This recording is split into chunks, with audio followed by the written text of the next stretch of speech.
T-minus 30 seconds.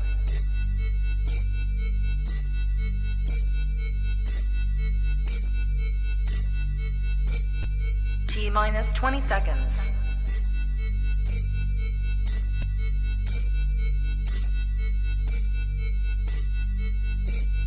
10, 9, 8, 7, 6, 5, 4, 3, 2, 1, 0.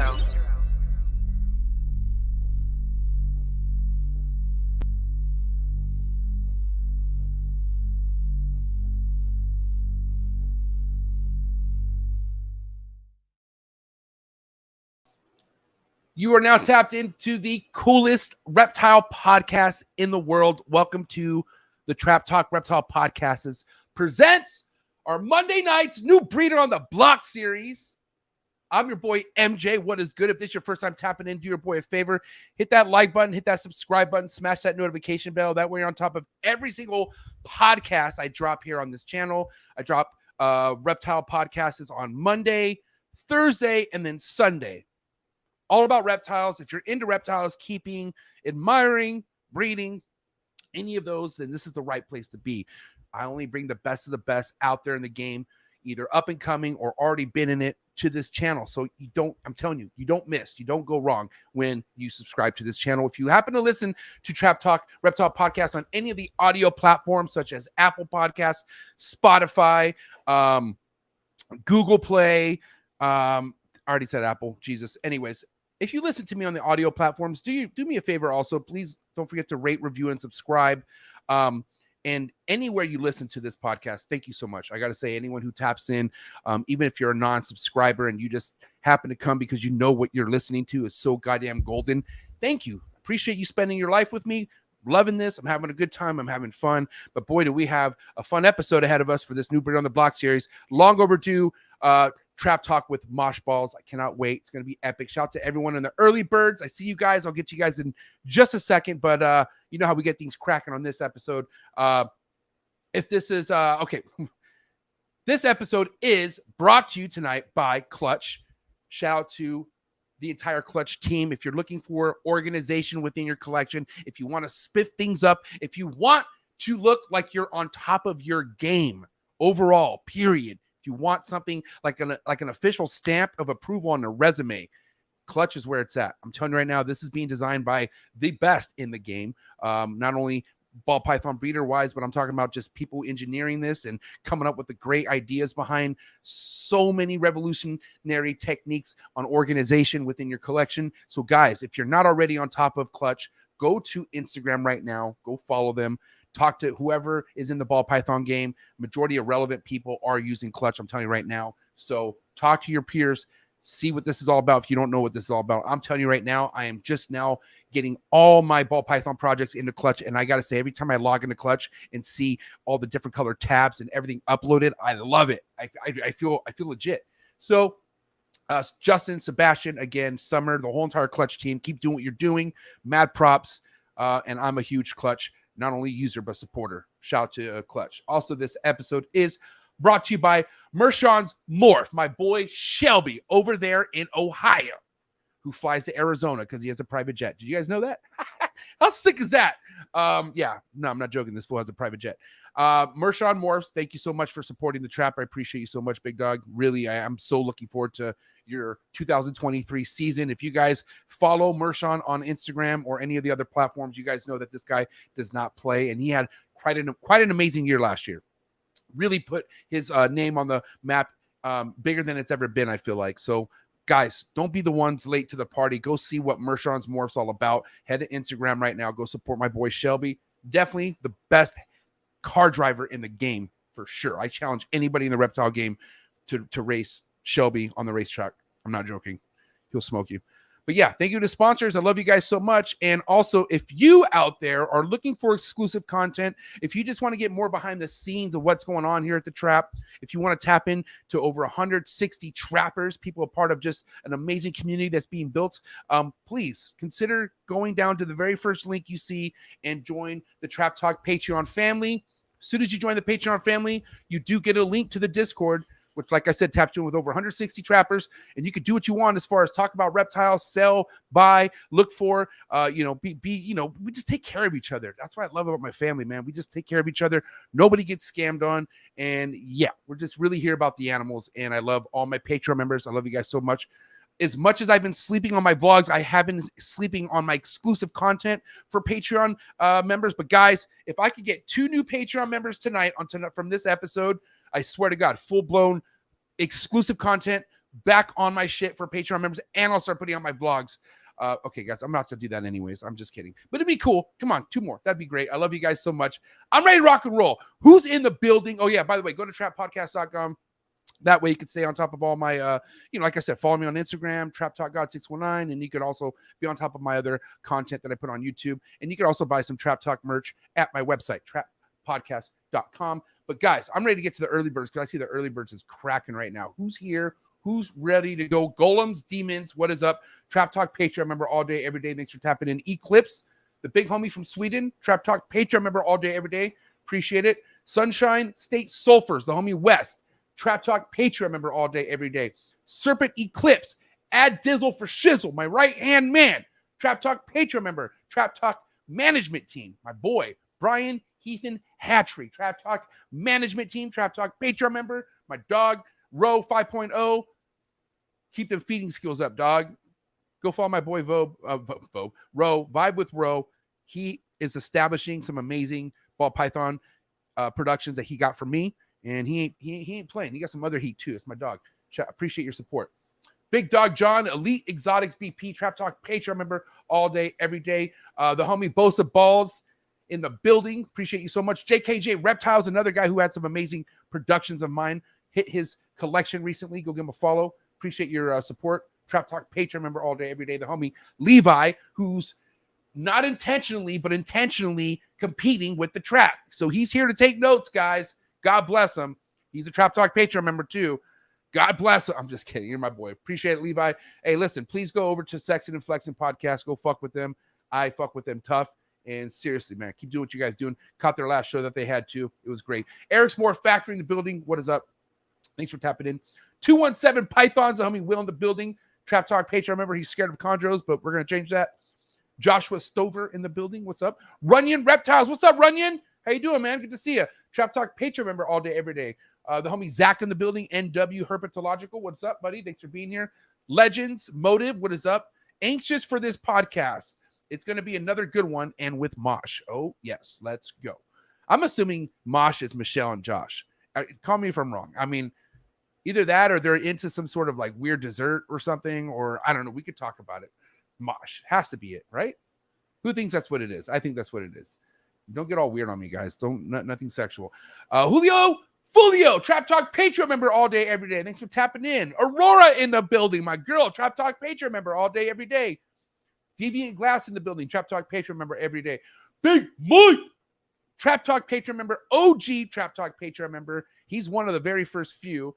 And look at this. We even have early birds who are the guests that are in the building. Mosh Balls, and they're right. Why don't we get the likes up, guys? Let's start right now. 50-ish people in the building. Let's get the likes started right now for this lovely couple, because I know you guys are excited for this episode. The homie Chad 2 in the building. Trap Talk Patreon member all day, every day. What's up, Chad 2? Aurora, I already said hi, Aurora. Oh, you got Aurora. Almost got me. She almost got the double dip. Scale Fins and Feathers. The homie Josh, Trap Talk Patreon member all day, every day. Josh Fields out in the fields. Joe DeStefano. Forget about it. What's up, buddy? Trap Talk Patreon member all day, every day. And look who it is. Troy Schroeder. Troy, where have you been, buddy? God, listen, I wish I could hug this guy right now. I really do. I want to say, Troy, without getting into detail and without anyone thinking weird, I appreciate the message you sent to my wife. Hey, yo, no, it wasn't like that. I'm serious. Troy, I love you, buddy. There's really not too many people in this hobby like Troy Schroeder. Okay. I'm dead serious. And I've already said this before. He's done such a kind-hearted thing to my best friend and someone who means the world to me. But Troy, God damn you, man. I love you so much. I'm a big fan of this guy. You guys should be a big fan of him too. Best dress balls, Troy Schroeder in the building. Right now he's holding the championship of this episode for celebrity appearance in the chat. So thank you. Jacob Letterbetter Fetter, Trap Talk Patreon member, Trap Talk Professor. Morph professor of the ball python game right here. Don't sleep on my boy Jacob. Go tap in with him right now. Just had an amazing episode with John Feely. Fuck yeah, remember. Sorry, John. John Feely, Feely's Clutch. Good job, Jacob. Appreciate you. Keep killing it. Seriously, keep killing it, dog. Proud of this guy. Trademan Exotics. My dog right here in the building. Trap Talk. Patreon member all day, every day. Wise Guys, what is up, Wise Guys? Luke in the building. What's up, Luke? Miggy Morphs. Mickey. What's up, Miggy? Hey, I had a good time with Mig. Apparently, there's a new name for this guy going around these NARBCs and these super shows. They're calling him the new Miguel Garcia. Talk to Khalil. That's all I got to say. Thanks for being here. Galaxy, Reptiles in the building. Trap Talk Patreon member all day, every day. Sound Serpents, Sean Perry. Trap Talk Patreon member all day, every day. We're going to end this in style, man, because, listen, time is money, and I got money on the other side of the line right now. Chip Indo for Shindo. Trap Talk Patreon member. Big Mike, Herb Collectors in the building. Brandon Hernandez, Trap Talk Patreon member. Guys, it is game time. Strap up. Buckle up. Get something you need to get your mind right if needed, but stay hydrated. Drink some water. Whatever. It's going down. It's Monday. New Breeder on the Block series with Josh and Michelle of Mosh Balls. Episode 310. I don't play. Let's go. Chee! Good. You ready for do more in the future? Trap Talk podcasts? Yes. Man. Only Trap Talk. Exclusive. Yes. Exclusive. Oh. So stop calling us. Rub the spot, get the club to pop. When I come up with the crop, gotta love it or not. I'm hot from the hop to the rub the spot, get the club to pop. When I come up with the rub the spot, get the club to pop. When I come up with the rub the spot, get the club to pop. When I come up with the rub the spot, get the club to pop. When I come up with everybody, we do it. Everybody, we do it.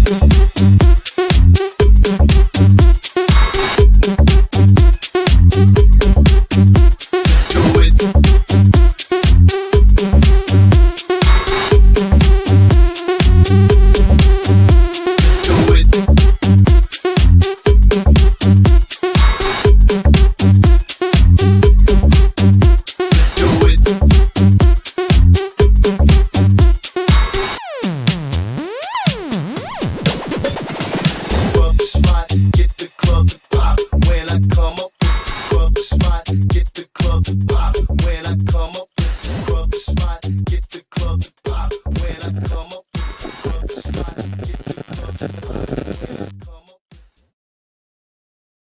Oh boy. Okay, Michelle, Josh, listen, I can tell you right now, there's a mic issue there's a sound connection issue right now going on. If I put you on the screen, it's very distorted and loud. So do this, exit and come right back in, and hopefully that fixes it. That fixes it. All right. Damn, I'm so glad I heard that. Dude, I'm so gangster at this shit. God damn. Hey, listen, they have a little audio technical difficulty on their end, but here, dude, they're already back. Here they go. Guys, can you hear me okay? Can you hear us? Yeah, okay. Yeah, are you connected to a mic? What are you connected to? Yeah, we're connected to this one. Okay, there might be a wire problem because I don't know. Let's roll with it, but Is it picking you up? Yeah, it's like very distorted. It feels like there's like a antenna. Let me do this real quick. How about this? Hold on one second. Yeah, take your time. We'll figure this out. I did not get this problem on soundcheck. I don't know what. No. It was. It's all good. We'll fix it. Easy fix. Hang tight, guys. Hang tight. Yeah, probably just disconnect from that mic if you can. And maybe use your computer mic, or if you have it. I don't know what you're on. We'll get there. All right. Josh, just give me the thumbs up when you think you're done, okay? And I'll unmute you. All right, guys, don't trip. We're getting this together real quick. They're using a computer microphone. Let's see what happens. Hold on. Oh, so they have no mic right now. All right, guys, what is good? New Breeder on the Block series with Mosh Balls. Little small technical difficulty, but we're gonna get this fixed right now. Don't even trip. If this is your first time tapping in, make sure you go follow Mosh Balls on Instagram right now, because we're going to tap into some amazing topics of ball pythons, new breeder type shit. It's going to be amazing. It's going to be a good time. I cannot wait. Looking forward to it. And we also have a backup for a backup. So, guys, any podcaster out there who has to deal with technical difficulties such as this, I always tell them to go phone over computer all the time. Let's see what happens. Can you guys hear me? Oh. Guys, can you hear me? Can you hear me? Okay. All right, check this out. Can you guys hear me? Can you hear us? We can hear you. Okay, I think we're Yeah, good. we got you in here. Okay, check this Is out. it on? Yeah. I have an idea. This can make everything easier. Do you guys have a smartphone, obviously, right? Who you have an iPhone There's or a delay using this. oh, wait, a phone? There's a delay. Okay, yeah, Yeah. okay, yeah. So just don't worry about that. I think we're good. Right now, I don't really hear it, so I think we're good. As long as you're okay using it like that, Michelle. Are you okay using it like that? Oh, you can't. Oh, there's a delay on your end. Oh, okay. Guys, go live from your phone. Can you hear me? Oh, here we go. Hold on. Okay, that's way better. Hi, guys. Hi. Hey, I if I would have saw any issue on our sound check, I would have told you just go to your phone because phones work 10 times better than computers for some reason. So But turn your phone sideways, okay? Do me. Okay. Yep, there we go. And set it up. Take your time. Set it up. Go ahead and do your thing. I'll talk to the people. Don't worry about it. We'll get things going right now. Can you still hear us? Yeah, we're good. Do your thing. Set your phone up. Do your thing. You're good. All right. We figured it out. Computers, for the most part, suck on these StreamYards. I don't know what it is. Every fucking time there's issues, 9 out of 10 times always on the computers. I don't have issues on phones. So if I ever invite you guys on the show, I always suggest you go on your phone because you don't ever have to deal with this. But it's not a big deal. This brings character to the episode. So here we go. Take your time. You guys are good. Because we actually set up the computer and everything specifically for this. Oh, I know. That's why you do so much work to use the computer, and then you find out the computer isn't the best option. And then you go, wow, all that for nothing. Yeah. Good. Look, you guys look just as good as you did, if not even better. I'm serious. The quality on this looks more like you look like you had a filter on the other one. This looks I can actually see the real color of your skin. But here they are. Josh and Michelle, Mosh Balls in the building. What is good? Oh, how are you? We're doing great. I'm so happy you guys are here. Listen, long overdue. Can I say why the biggest reason I'm happy you guys are here right now? Yeah. You guys were the first Patreon members of mine I came across at a show that happened to be the biggest show I've ever been to. We're talking Tinley. And I was so happy to see you guys vending there. Like I'm thinking I'm going to a reptile show where, I'm not going to know a lot of people. I'll know I guess the biggest names, but I wasn't expecting to see people of mine vending. And I was just really proud. And that was your guys' very first time vending. Was it anything or was it just Tinley? I can't remember.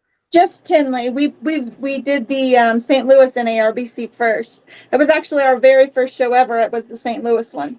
Okay, St. Louis. So you got that little bit of warm up, but man, Tinley. And that like I said, that was my first Tinley. So it's we got to share that together. That was an awesome weekend too. I'll never forget.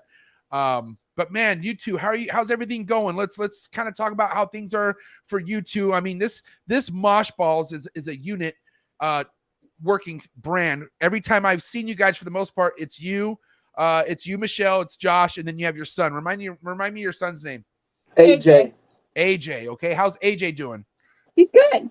Doing good? He's real good. Yeah. He does a lot of the vending with me. How old is AJ? He's a big kid, so it's hard to know what his age is. How old 17. is he? He's 17. Okay. He's 6'3". Yeah. What a big kid. But so I want to know first and foremost how this even developed as far as into, because I love your logo. Like, you guys have stuff that pops. It just seems like everything that you're doing so far is just working out. So I want to know how this even came about, and whoever wants to go ahead and take it over. So actually AJ did our logo. Nice. Oh wow. Our story's kind of pretty long actually. We got into it the first time in 2011. And you can actually, we got our name back from back then. So like if you go back to ballpython.net, you'll see Mosh Balls there from 2011. We never made it to breeding that time. Like we did everything the opposite of the way we did it this time. And We did everything wrong. yes, everything 100% wrong, including a house fire. So like, we ended up getting out that time, but I can't remember who I heard say it, but I've heard someone on your show say it before that, once you get the bug, you kind of always have it. So Yeah. we came back. I mean, and what a hobby to come back to, you know, because at the end of the day, the biggest drive of what you're doing is the animals, right? And I'm sure you've seen a lot evolve from 2011, was it, or what year? Just 2011, right? Go ahead. So yeah, even before then, when we first got married in like probably 2005, we got like a normal ball python. And I used to be afraid of snakes, which is kind of funny if you think about it. And he's the one that wanted the snake. Yeah, my parents would never let me have reptiles in the house. So when I moved out, I got one. Yeah, and my mom said, I will never come to your house if you get snakes. And I said, we will miss you and you're welcome back anytime. So, yeah, so that one, unfortunately, we did not know anything about anything. And there wasn't a lot of good information back then. The internet was pretty early in its days. And we took her to the vet and we could never get her eating. So she was probably an import and we ended up taking her back to the pet store. But at that time, we started researching piebald, and piebald were like $25,000 back then. It was just like, oh, well, that's never going to happen. And then when we came back in 2011, we ended up, we wanted us a bee, just a regular spider pastel. And like my dream snake at that time was a blue-eyed Lucy because they were all the rage back then. And we only had simple animals at that time. Our biggest project that we got into was we could not find a female Mojave to save our lives. And we drove all the way up to the Columbus show after spending months looking for one. And we spent $600 on a single gene female Mojave, and she turned it out to be a mouser. So.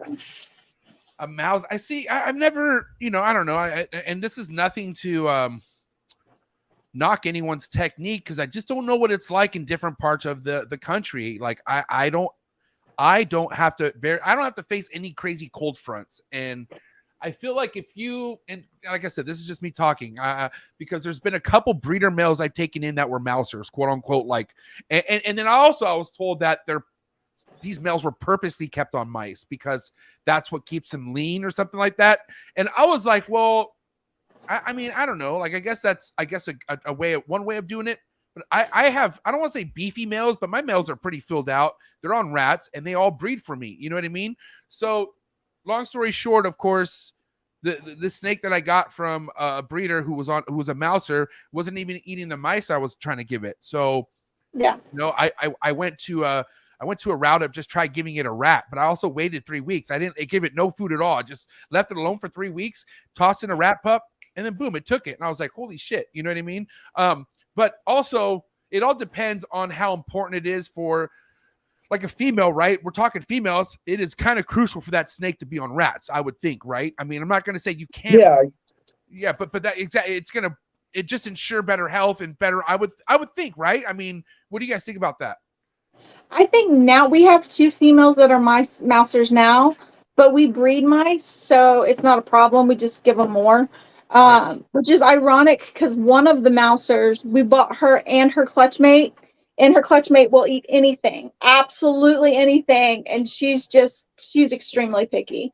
But they're gaining weight, they're doing good. But back then we didn't breed mice, and like I said, we were still new into the whole thing, so it was not going to ever happen with her, I don't think. So yeah, you know, just because that was one of the biggest fears coming into the game is like, oh, what am I going to do if I get a snake that's just stuck on mice? You know what I mean? First and foremost, like, you should be ready for anything, right? Especially if you're going to be breeding, you should be prepared to have mice available as well as rats. That's just kind of the part of the game. And that's what keeping like chondros and other stuff that eats like birds and stuff, like sometimes if I need to, important, because you just want to be ready, you know what I mean? And also hydration is very important, right? Like we all understand that a snake will die from dehydration versus starvation more than anything, right? But if we're talking about snakes that we want to basically breed and make another version of, we want it to have it in the best condition possible, you would think, right? So I don't know. It's been so weird because I always thought ball python breeders did everything they can to get their snakes on rats, and they stay on rats. But then you have some breeders who have males that are just preferably on mice. And then even in the chondro game, like you have chondro breeders who don't feed their males, don't even feed some of their females any rats. It's just mice. And it's like, it's just, I don't know. I guess it's like choose your diet the way you want to, but I don't know. Well, I guess it's what. Go ahead. I'm talking about hydration. A little trick that we figured out was when we got back into it here, 3-4 years ago, we had a ball python that would only eat a rat if it was wet. It would not eat a dry, frozen, thawed. So we've started just warming up our frozen thawed in warm water. Right. And we serve all of our snakes frozen thawed that are wet, that have been soaking in the water. So not only do they get the food, but they also get the water it's been soaking in. So it helps them keep hydrated if they don't have water in their tub, or if it's dirty, or if they're just not drinking. So that's one thing we figured out. We just soak the rats in water, and they love them. I mean, I'm sure, I don't know if you've heard me say, I mean, I've said it on plenty podcasts of mine before, but like I used to just like was very anti soak your fucking frozen thawed. Like I just thought that was disgusting, you know, and then seeing like the bloody water. But at the end of the day, like there's like these smaller emeralds and just other animals, like they like I noticed like why okay, let me rewind. So I noticed when I used to have to feed my younger arboreal snakes frozen thawed, first and foremost, I wouldn't soak it at all. I would just do like a 24-hour thaw, and it would be just dry. And like sometimes I would wait, like if it was nighttime, normally not a problem, but sometimes during the day, they would want nothing to do with it. And I'm like, that's like really odd. And then I got this snake here from Cold Blooded Cafe, and it was on pre-killed, and I was like, okay. And so I came in and was offering it what I thought a dry frozen thawed, but it was warm, like what I thought was warm, right? And I'm like, right. And I was like, it wasn't wanting to eat it, and I was like, dude, what is going on? And so Warren Booth, shout out to Warren Booth. Warren Booth is like, MJ, you need to put this thing in a bag, like put it in a bag, and submerge it in hot water, or like it's just not hot enough, okay? And so even the bag trick didn't work. So what I did was what you just did. I literally would thaw it out the way I would thaw it out, and then I would fucking dump it in hot ass water for like maybe not, for like 30 seconds, not even that long. And then I would dab it, but it would still be wet.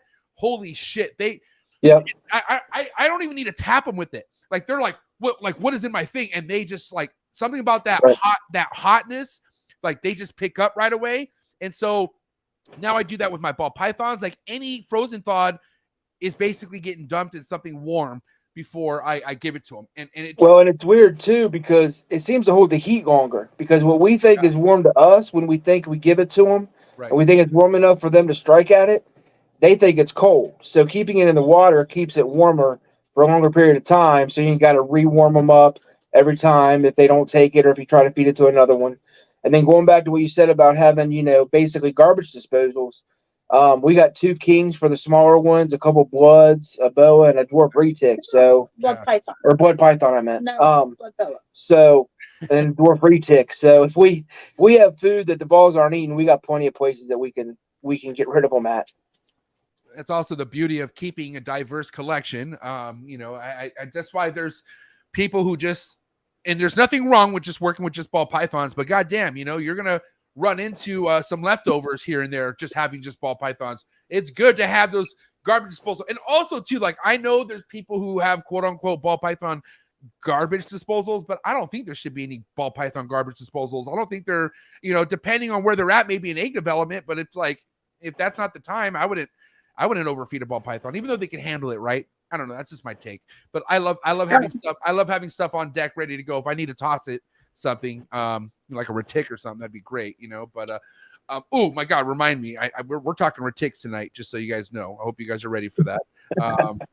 But It's not a main one. It's a dwarf. So I don't talk mainlands, Josh. Come on, buddy. You know I'm in the SD game. I'm in the SD game all day. But before we get into that good stuff, let's get into some ball python good stuff, because not too many people, like you guys remind me of our buddy. I'm sure you know Antoine Hood. You know who Antoine is? Yeah.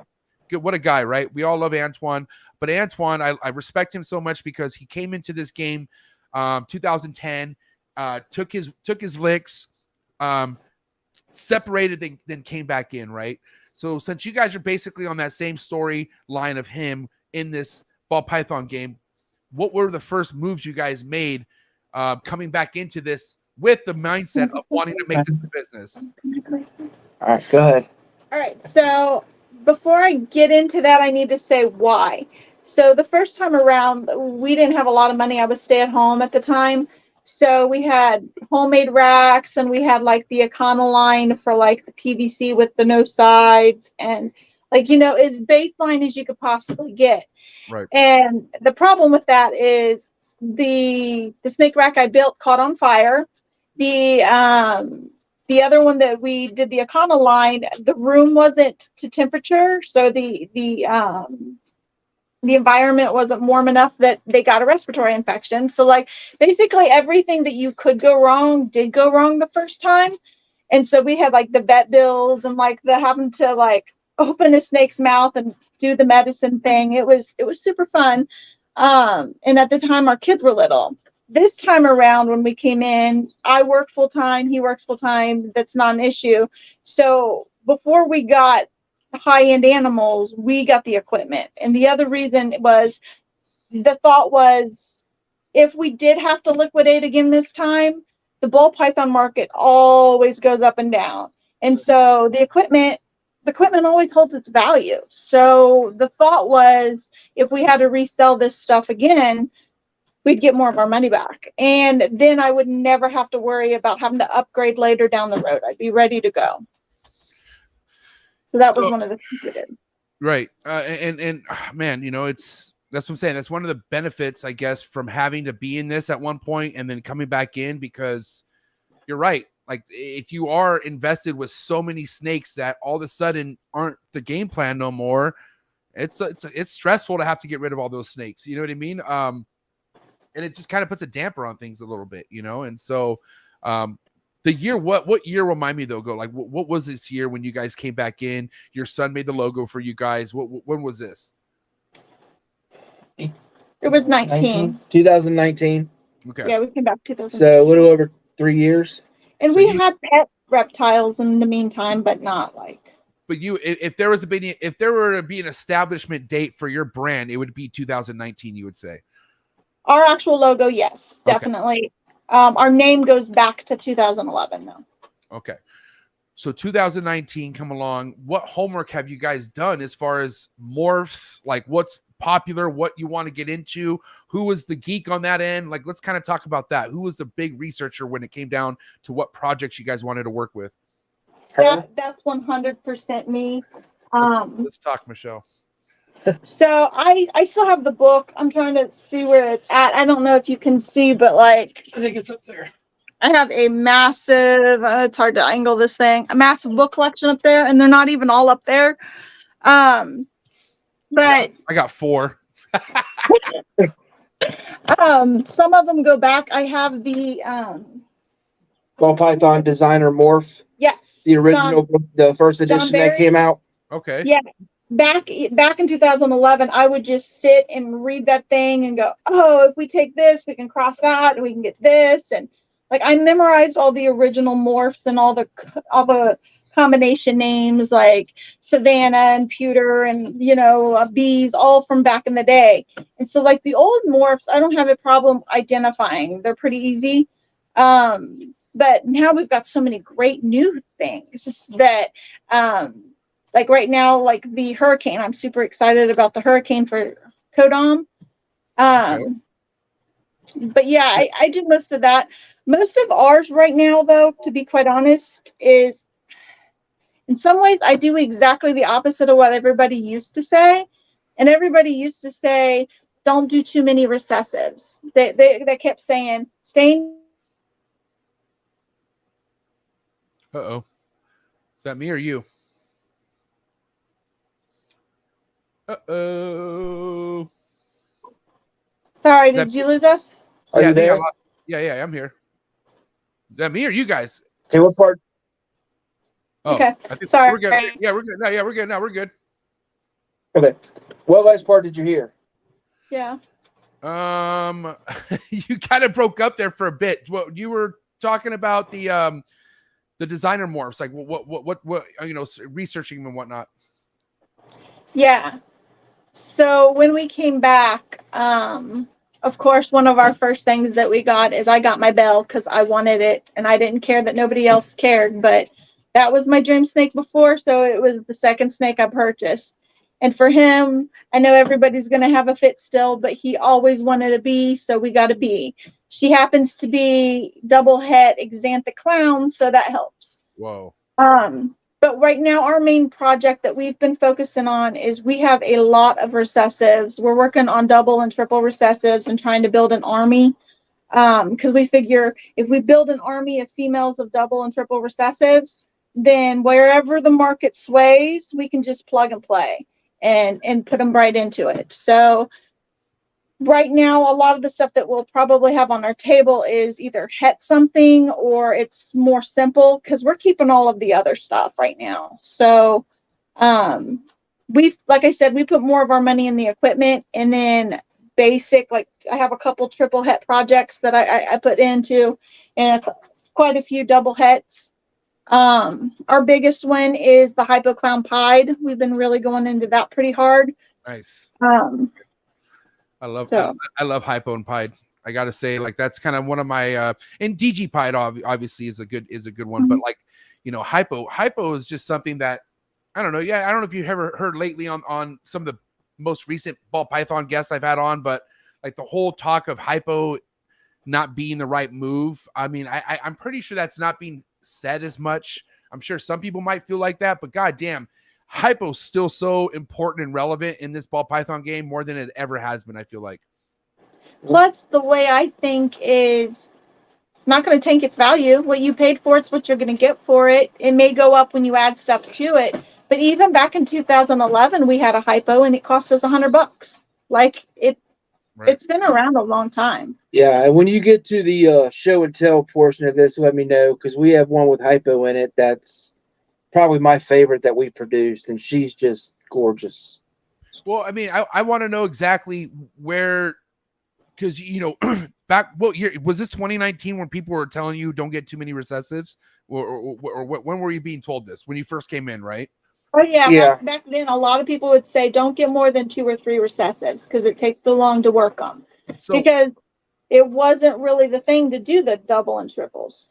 There's a lot of people throwing their 2 cents to people who just come into this, and mind you, some of them are trying to, you know, just look out, but also some of them are just, I feel like, just being misleading because it's preference at the end of the day. Like, do what you want. Like, if you like something, go for it, right? So how did you dance around that? Like, even though you had influence of people telling you not to do certain things, what did Michelle and Josh do? Like, what did you do? Like, I'm curious. Honestly, it came up to her because she's, when it comes to genetics in almost anything, especially the ball pythons, her mind's like a steel trap. So she can take multiple genes, put them together, and picture exactly what it's going to look like once it hatches out if it hits the odds. So he had a vision for that and saw, okay, if we take these recessives and we put them together, and then once we have our recessives built, then you bring in the codoms or the flavor of the month or whatever it is and throw in there, then it's just going to strengthen our stock from there. Right. There was a Justin Kabelka video when he first was, before he announced any of his quad hets, where he was talking about the percentages and how it changes the likelihood you're going to hit something. Yeah, a quad to quad is still going to be really hard to hit, but now your double recessive is like, I think, what is it, 1 in 8 when you have quad to quad. Right. So if you don't care what 2 hits, I mean, you're going to hit something. yeah, that's worth the I mean, time. That's worth the money. That's why, like, that's kind of the beauty of things that a lot of other people don't understand. That, like, yeah, of course, there's not an end goal, but to certain projects, there's a goal in mind, right? But you don't understand when you're trying to shoot for the moon for some of this shit, and it comes down to you pairing hets. You may not hit what you want, but I guarantee there might be something you hit that you. I mean, dude, Justin, Miguel, Levance, Mark Bailey, Mershon Morphs, they all do shit like that all the time. They also they pull stuff. They pull stuff out of clutches that are just like maybe sometimes even better than what they were trying to go for. Like, you just never know sometimes. But that's you gamble big, and not only are the not only is the first place prize ginormous, but even like silver, bronze, and like anything under, it's all worth it in the end. I feel like, you know what I mean? But like I said, there's levels to this, and you just got to figure out how much you really want to go on the, not only the risk of hitting number, like, the odds, but patience is everything, right, guys? And let's be honest, even people who've been doing this for a long time still have no patience. Like, they want, you know what I mean? Like, they just want to hurry up and get to that conclusion of what they want to hit and move on to the next one, right? So it's just it's a never ending like, we're satisfied, don't get me wrong, but what's next? It's always about what's next. So what's the point of racing? Like, just relax. Like, just like I feel like there's no rush, you know what I mean? So it's a marathon, not a sprint. It's dude, exactly. You got to take your breaths, you got to take your break, your water breaks, you got to eat your granola, you got to do things to get you to keep going, you know what I mean? But, a lot of people, guys, have different ways of looking at getting female to male ratios when first building their collection. How did you guys establish that? Did you guys just go all in on females and wait to get males later, or did you do both? Like, how did you guys do that? Yeah, I'm going to get in trouble for this one because we went real male heavy when we got back into it, and that was kind of my fault because the ones I picked out that I liked the looks of happen to be males. And so I will tell on myself a little bit here. So back when we first got into it back in 2011, we bought a bunch of snakes at once, made a homemade rack, and I went through somewhat of a panic attack. So, and completely checked out. So that was one of the main reasons why we got out of it the first time. Oh, wow. We decided to do it a second time, established the name, established the logo, got our name out there, got the equipment. And I guess, and she told me, and I'm going to tell on her a little bit, for her to keep me interested in the ball pythons a second time, she said, well, I'll give you what you want if that keeps you interested. And I wanted the males. So we ended up very top heavy with males when we first started off. We've balanced out since then. We've through sales and acquisitions and everything. We got a pretty good female to male ratio right now, and from our holdbacks and everything. So that's how we started off with the male female aspect of it, and basically the reason we got out the first time all those years ago. So that's kind of how it worked out. It's kind of funny because the one he was like, I'm still like our third snake. He's like, baby, I need this snake. This is the snake. And I'm like, what is it? And he said, it's a pastel lesser clown. And I'm like, and it's a male. And I'm like, you need a pastel lesser clown male. And I was like, it's going to keep him hooked. So, okay. And so we still have him. He's not beautiful anymore, but he was beautiful. Yeah. But the good thing of that is his sister was right next to him. And his sister, you want to see her? Can I pull her out? Yeah, pull her out. Yeah, go ahead. Bust her out. So for me getting my male, she had to justify getting a female to go with it. And so we bought both of them. We bought the male and the female. They both came from the same clutch. And here's the female. I'm super excited for her. Okay, she is a leopard lesser pastel het clown. Okay, I don't know. Can you see her? Yeah. Yeah. But this is the thing that made me like her. She's het clown. She's not het pied, right? Right. But she has this crazy ringer. Can you see? Yep, I see it. Can you see her ringer? And I'm sure it was even crazier as a baby. Like, it was probably insane. Yeah. Well, I don't know if you know about leopards. Right. But leopards were originally used to make het pieds. And so there was a period of time where they thought all leopards were het pied. And so when I saw her ringer, I was like, I bet she's het pied. Wait. So Not remind me, but repeat what you just said. People were using leopards to make het pieds, like to fool people. You mean like to like? What do you mean? They didn't know what they were. I can't remember his name, and I'm really ashamed to say that, but he's one of the OGs, the originals. Like Ralph Davis? It might have been. I don't remember, but I should know. If you go back to one of the JKR Wall Street journals, he talks about it in one of his entries, but leopard wasn't identified at that time. And so he thought it was just a normal. It was just a normal that he was using to make het pieds, because het pieds were like the $25,000-$50,000 at the time. Right. So he was selling all of those het pieds, and then people started going, there's something else going on here. And it turned out that they were leopard. Well, originally when leopards came out, everybody thought all of them were het pied, because the original leopard stock came in and he made them all het pied. But as time went on, that pied gene dropped. And so, like, even though she wasn't marked het pied and her owner didn't have a clue that she was het pied, I was like, I'm definitely testing her out on that. And so this year, and I'm really super excited about it. I'm gonna put her back up. You're good. This is cool. This fool, he's an OG. Grade Graziini. I think it's this dude, because this guy's done a lot of legendary shit like that. Yeah, that's it, Greg. That's probably why I can remember the name. It's complicated. So this year, where is it? So she's double head, I'm assuming. Well, we bred her and had a clutch and came back hoping to prove it out.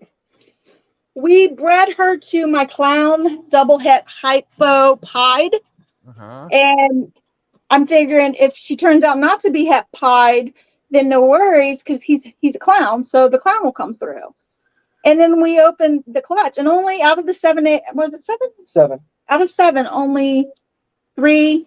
Was it 3? No, she only laid. No, it was 7. Out of 7, 4 went bad, and 3 made it through. And when we opened it, we got an all-white snake, and we were like, he's just recessive. He's a normal clown het pied het hypo, and I had no clue. I totally forgot the lesser pied thing. And so when I put it on Instagram, everybody was like, that's a lesser pied. That's a lesser pied. So she proved out het pied. And so this snake is my favorite I've produced, because it could technically be a pastel leopard lesser clown pied het hypo. So, but you can't tell because it's all white, so we don't know if it's got the clown pattern in it or not until we breed her. Yeah. That's cool though. Yeah, and she's at least 100% het clown. I mean, either way, those are fun snakes to hold back. You know what I mean? Because those snakes, you get to, like, first and foremost, you probably won't get the true value of what you could get out of that snake, because you can't prove what it is quite yet. But that's why it's all better just to keep it. I made a snake like that last year, a blue-eyed Lucy pied with like possible calico, banana, and all this other shit in it. But I can't really prove that out, so I'm just gonna hold on to it. But that's sick. And also, you don't really know. I mean, you're gonna obviously. Are you gonna do the same pairing with that again the next time, or what are you gonna do next go with that female? I'm curious. Probably the same thing, right? Yeah. I probably will do the same pairing. I want to do the genetic testing on the male he picked up from the same clutch to see if it's actually a clown het pied. Because if he is, that's going to be worth more money. I might actually keep him. Right. And we did black lighter. It was just real faint as far as the pattern goes, so we still can't. With the black light, there's not enough pattern on there to tell whether or not she's got that clown pattern or not. Yeah. So with where things are headed right now in the game, you know, I mean, now you have certain people who are like pushing puzzle over clown and saying like now clown is what it was supposed to once be and all this other stuff. So I'm curious with things are going, like I said, what's your direction as of right now? Like where are we trying to take your guys' double recessive, triple recessive, and quad recessive projects, and what are some of the backup plans if those don't work out? Let's kind of talk about that. We just picked up a DG het hypo from Jason Kittinger, and we picked up a female DG double het DigiPod. So I do want to get puzzle in there, especially with the hypo. And I know people might not be crazy about the hypo, but I like it. And we also work with TSK Xanthic big time. Like that's one of our big ones. So when I can get the TSK in with the hypo clown pied, then you get the true ghost, and it'll be really interesting. So I mean, at some point, I'm sure we'll add some more stuff, but right now, that's mostly it. I want to see what the next big thing is. We do have a Hurricane Leopard OD, which she doesn't have any hets, but she was gorgeous, so I ended up getting her anyway.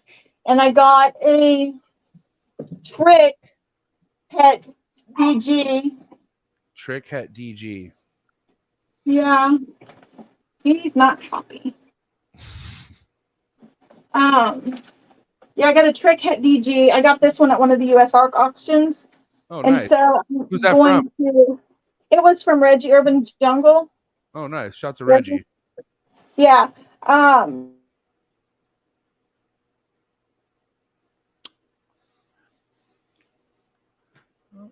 We're glitchy.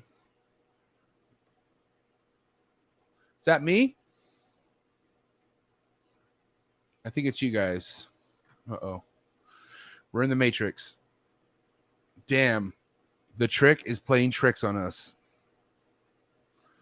It's not me, right, guys? Just so you guys know. If it is ever me, just say MJ. That's it next time. Just so we know. But it looks like they're glitched up. I am very curious about Trick. I do want to say Trick is something I want to tap in more about. All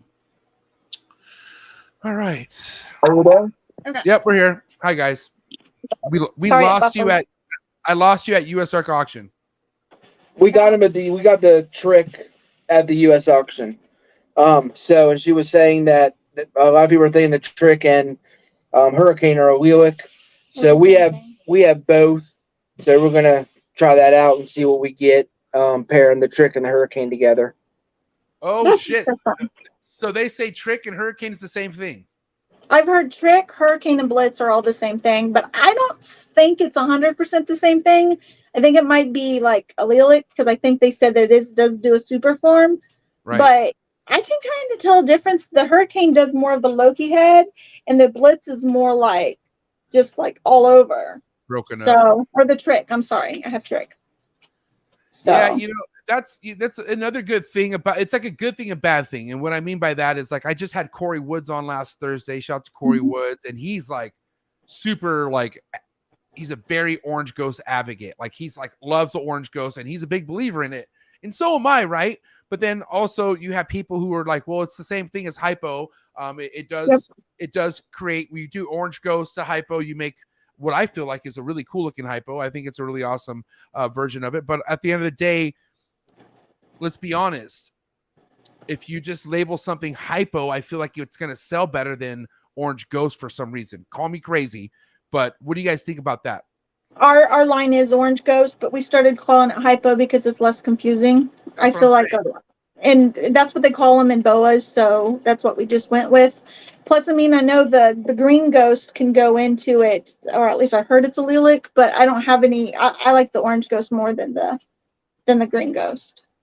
I mean, that's what I'm saying. Like, even if it's not quote unquote compatible, there's some sort of like resemblance of something. You know what I mean? Like I could whip something out that was a Orange Ghost to a hypo that smacks on a whole nother level of a hypo. You know what I mean? So yeah, it just seems brighter. It's right. Yeah, the jeans brightens up everything a whole lot more. Yeah. Yeah. But it's just the unfortunate thing. It's like, you know, if you really believe it's Orange Ghost, you almost shoot yourself in the foot by calling it Orange Ghost on Morph Market or something, because like you said, it's gonna be confusing for some people who just get into it and they go, well, I have hypo, not Orange Ghost. I don't want that. You know what I mean? And it's like, right. Well, dude, no, that goes perfectly fine with hypo. I feel like I would encourage you putting Orange Ghost into something with hypo. I really would. Yeah, I remember when we first had our first hypo back in the day, and I was learning that you could do the green ghost and the orange ghost and all of them. But then I was like, and then there's this thing called desert ghost, like it's not even a lilac, and I was like, well, I definitely don't want any of that. Well, yeah, Hindsight's 2020 on that one. yeah, 100%. I was that dipshit too, guys. Don't even worry about it. I 2017, I had DGs in front of me at a show, and I think they were like 275 or something like that, or something. Yep. And I was like, and it just looked like a really clean looking pastel to me. And I was like, this thing's cool. I like the hypo. So I went with what I visually thought looked cooler. But here we are, and now look what's happening with DG and Clown and other shit. But still, like, look at hypo and Clown. That shit's still a banger. Like, that's what I like. I don't know. It's just, I feel like so many people rally behind certain genetics or like something Justin says, and now everyone is like, well, like, let's rally up on this, guys. I think people need to just keep playing their own heart. Like, just like, you know what I mean? That's the rat race. Like, don't be a part of the rat race. I feel like stay loyal to your shit. And if you really want to work or find something out, then do it. Like, because you really never know, right? Like, come on, like, look what DG turned out to be. Like, come on, let's be honest. Right. And that's another thing too. We were fortunate enough. We went down to Justin Cabelka's and saw his facility and what he was working on. And I tell you what, do your own thing, because if you're chasing the top dog, he's 10 steps ahead of you by the time you even reach where he was 3 years ago. So you're never going to catch him. He's got so many good recessive, like the black xanthic. Oh my God. I know. It's just insane. It's a real life, like, adult candy store for, like, but it's not candy, it's reptiles, you know what I mean? And it just doesn't stop. Like, he'll just, and one thing I love about Justin, because I've been to many other breeders' facilities, and this is nothing against not knowing where your stuff's at, but I gotta say, it's very impressive when you walk into a building with those many snakes, and this guy could just beam shot to whatever snake that you're trying to bring up. Like, he knows. He knows where everything's at. And you want to know why? Because he's obsessed with that room. And so, you know, like I said, I paid attention to that, and see some people who, like, need to call their worker and like, hey, where's this snake at? And it's like, how do you fucking not know? Like, if this snake's so important, like, I could sleepwalk to this snake. Are you kidding me? Right. Like, so I don't know. I just admire I admire Justin on many levels, but, like, you don't understand the commitment behind his work until you roll up to his building, and then you're like, holy shit. It's like, he's on a whole different planet. It's the big leagues. It's literally the big leagues. It's like, and we're talking like on a high end level, like cleanliness, professionalism, like the future. We're talking the future. Like, you know what I mean? It's and when I say facilities that have futuristic shit like that, Justin isn't the only one, which we got to understand too. Like, Justin's just the lead. He's a leader. Let's be honest. Like, he's the one with the most of it, but there's other people in their own fucking league of their own that are just creating outlandish shit that nobody's really ready for. And it's only going to get better and better with time. And, you know, that's because those people stay in their lanes. Just do you. Like, don't chase other motherfuckers' dreams. Like, what's beauty about this game, guys, is you can pick and choose from everybody and be like, boom, boom, boom, boom, boom, and take ideas, flip-flop them, and just, like, you know, sponge it into your own, like, you know, make it a mosh. You know what I mean?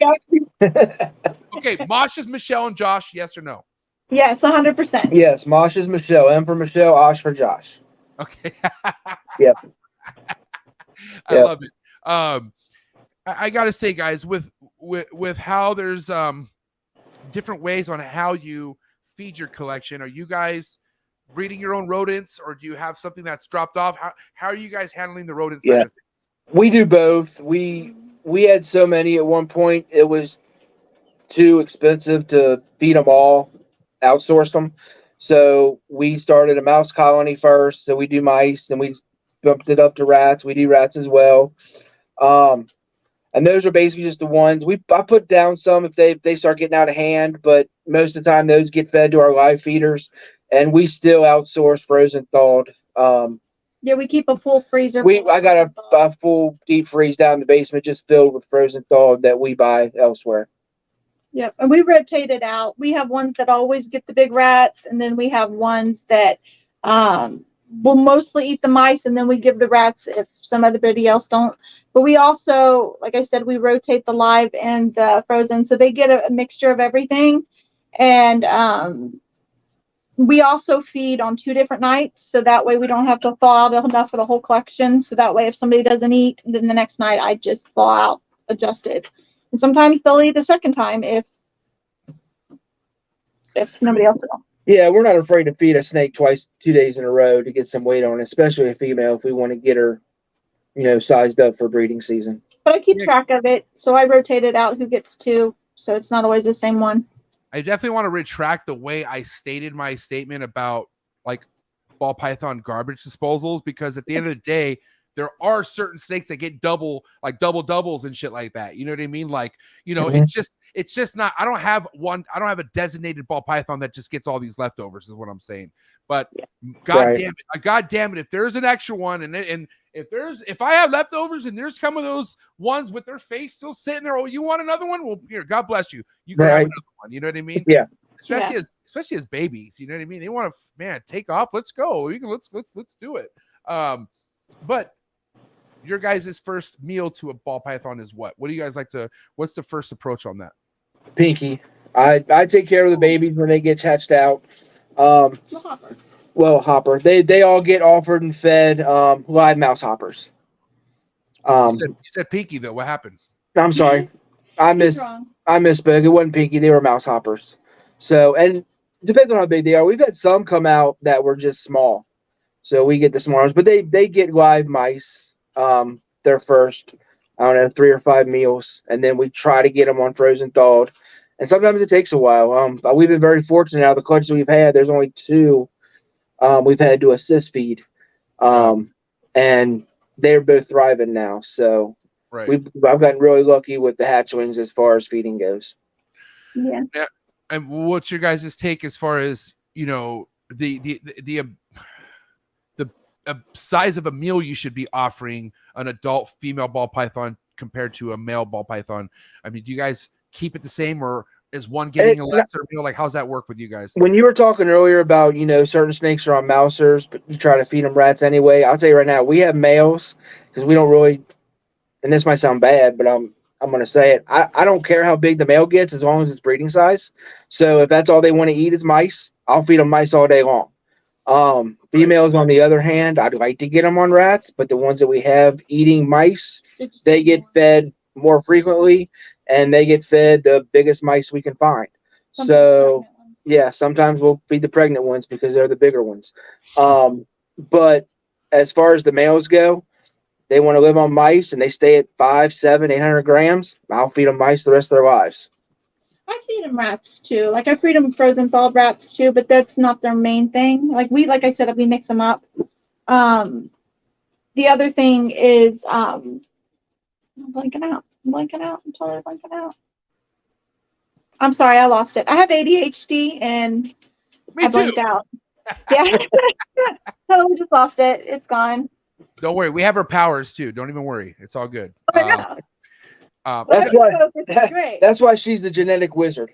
Obsession is great. I don't know, because I feel like it's just, I don't know. You have to see what you visually think is working best by that animal. Like Josh was saying, if this snake only wants to eat mice, then I'm going to give it mice. If it is shedding, shitting, growing, doing its thing off the mice, then that's what you got to do by it. It is what it is. You know what I mean? But also at the end of the day, it's just like, I don't know. You just have, like I was talking about earlier, things like this might have, the more your collection grows, the more you might have funny stuff, or you might have like, oh, this is a picky one. It's up to you to realize what animals like what. That's why you have to pay attention to these things, right? So, I mean, at the end of the day, do you guys ever feel like you're going to get to the point where you're going to need extra hands? Like, I'm talking about more than just your sons. Like, you're going to maybe hire like some people like on the level of Kabelka, do you think maybe at some point, or do you not no, we don't want to be that big. We want to keep it on a smaller level. Okay. Our goal is quality over quantity. I would rather have 50 or 60 high quality snakes than have 500 medium, or lesser quality snakes. So That's the move. the past 6 months, I guess, we bought a collection. And so when we took it on, it doubled the size. You bought a collection. Yeah. Yeah, it wasn't a crazy collection. We were just trying to get more breeder females at the time. And honestly, we had 2 big shows coming up. One of them was Tinley, and we didn't have much stock to sell because we're holding all of our triple recessives back. So we needed some stock to bring to the shows, and we needed some more breeder females. So we bought about a 55 snake collection off somebody, and held some of them back, sold the rest. But the thing we learned is I don't want a ton of snakes, because when we did that, it about doubled the size that we normally had. And doing it that fast all at once, and not like hatchlings, I don't say they're easy, but they're a lot easier than full-size snakes. So it made us realize, okay, this is not what we want. And in the past, probably, like I said, 6 months, because of that, we haven't been online as much, and we haven't been doing everything that we used to do because we just haven't had the time. Because we doubled our collection size, we started breeding rats, and it was just, it's too much. So we decided this is not, like before, that's what we thought we were shooting for.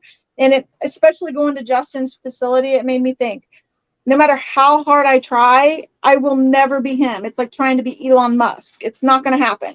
So like, I need to be me, and to be me, I need to have time to be able to do the photography. I need to have time to be able to do all of the other things and wear the multiple hats. Otherwise, I'm not going to, like, I didn't have fun when we had that many. We're back down to probably 65 right now, and it's a much more manageable size. I came to realize that taking the pictures, posting stuff, I don't like. It's not fun. Just because I'm a perfectionist. I'm like to me, every photo is gonna have a problem when I'm trying to do it for a sale. And mind you, I'm talking about when I'm using like a camera, because that's what they're all doing, right?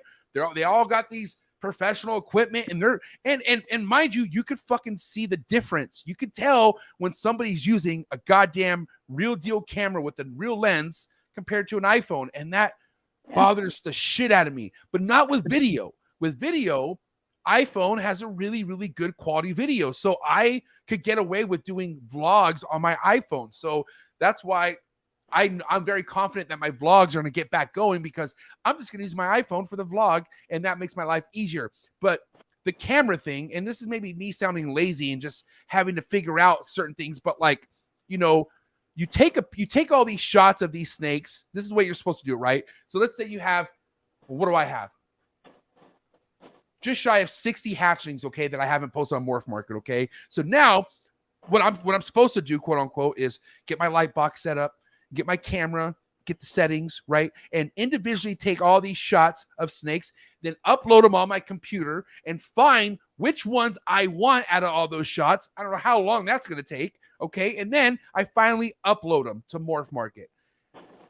I'm not gonna, and that doesn't even guarantee your snake sells. Like, here's the thing: there's people who have all this great display and all this stuff, and they still aren't selling shit. You know, I don't want to say they ain't selling shit, but they're not. They have snakes on there for a long time, so it's just another part. And I don't want to say I'm not passionate. I am passionate, but I put my energy into like so many things already. Now I have to do all that photo shit, and I do. But like, I wish I could have, I mean, I don't know. I'm looking to where I much rather be the hands-on guy and maybe afford to have a picture guy, or do like, I feel like that's what would make me happier. If I could find someone to come take pictures of my animals, put them on a hard drive so I could upload them and do all that for me. Oh, that would make my life so happy, versus me doing it the other way around and someone taking care of my collection. Does that make sense? 100%. I think you have to do you. You have to do what you're best at. And I spent a lot of time studying all of you guys that like are the big icons in the industry, and seeing how everybody brings their specialty and their thing in. And like, you do the music, and you used to DJ, and so you're really good at learning and asking the questions all the rest of us are wanting to know, but like maybe too shy to ask. And so like, that's what makes you different from everybody else in the industry, and it's what makes you successful, is you are being you in front of everything else. And then like Brian Cusco, he does the YouTube and he does the video and he does this great cinematic videos and the music. He brings his music in. That's my big bro right there, Brian Cusco. Right, when it comes to YouTube reptile content, he's my very first like I said, I used to hate on Brian. Like I used to be like, who does this guy think he is? But deep down inside, I was like, I want to be him. That's exactly what was happening in 2017. I want to say. I totally love Brian. I love Brian so much. Cusco, if you hear this, please drop a message. I love you, Brian, so much. So I started watching him because like when my kids first started moving out, because my first two have already moved out, I'd watch him on Saturday morning talking about reptiles and all these kids running around. I was like, this is great. It's like the house is still full of kids. But anyhow, I noticed everybody does their thing. Like Justin Kabelka does marketing. He's a marketing genius. He's just a genius when it comes to stuff like that. And Brian does his filming, and then like Brian Bartek does his passion and his energy and his videos and goes all over. There's only one Bartek too, right? Like, I mean, we're talking like, you know, what's crazy is like, it's not hard just to be yourself. I mean, okay, it is hard to be yourself for some people, but like, just because everyone's basically documenting animals, you could be your own personality, your own individual. It's kind of like stop chasing other people's projects. Stop chasing other people's personalities. Don't be afraid of who you are. And one thing Cusco's gotten a lot of pushback, not a lot, but like, you know, you don't ever hear anyone talk shit about Cusco ever. Like Cusco is such a, like, in my eyes, I mean, maybe not a saint, but he is the hippie of the hobby. So loving, right?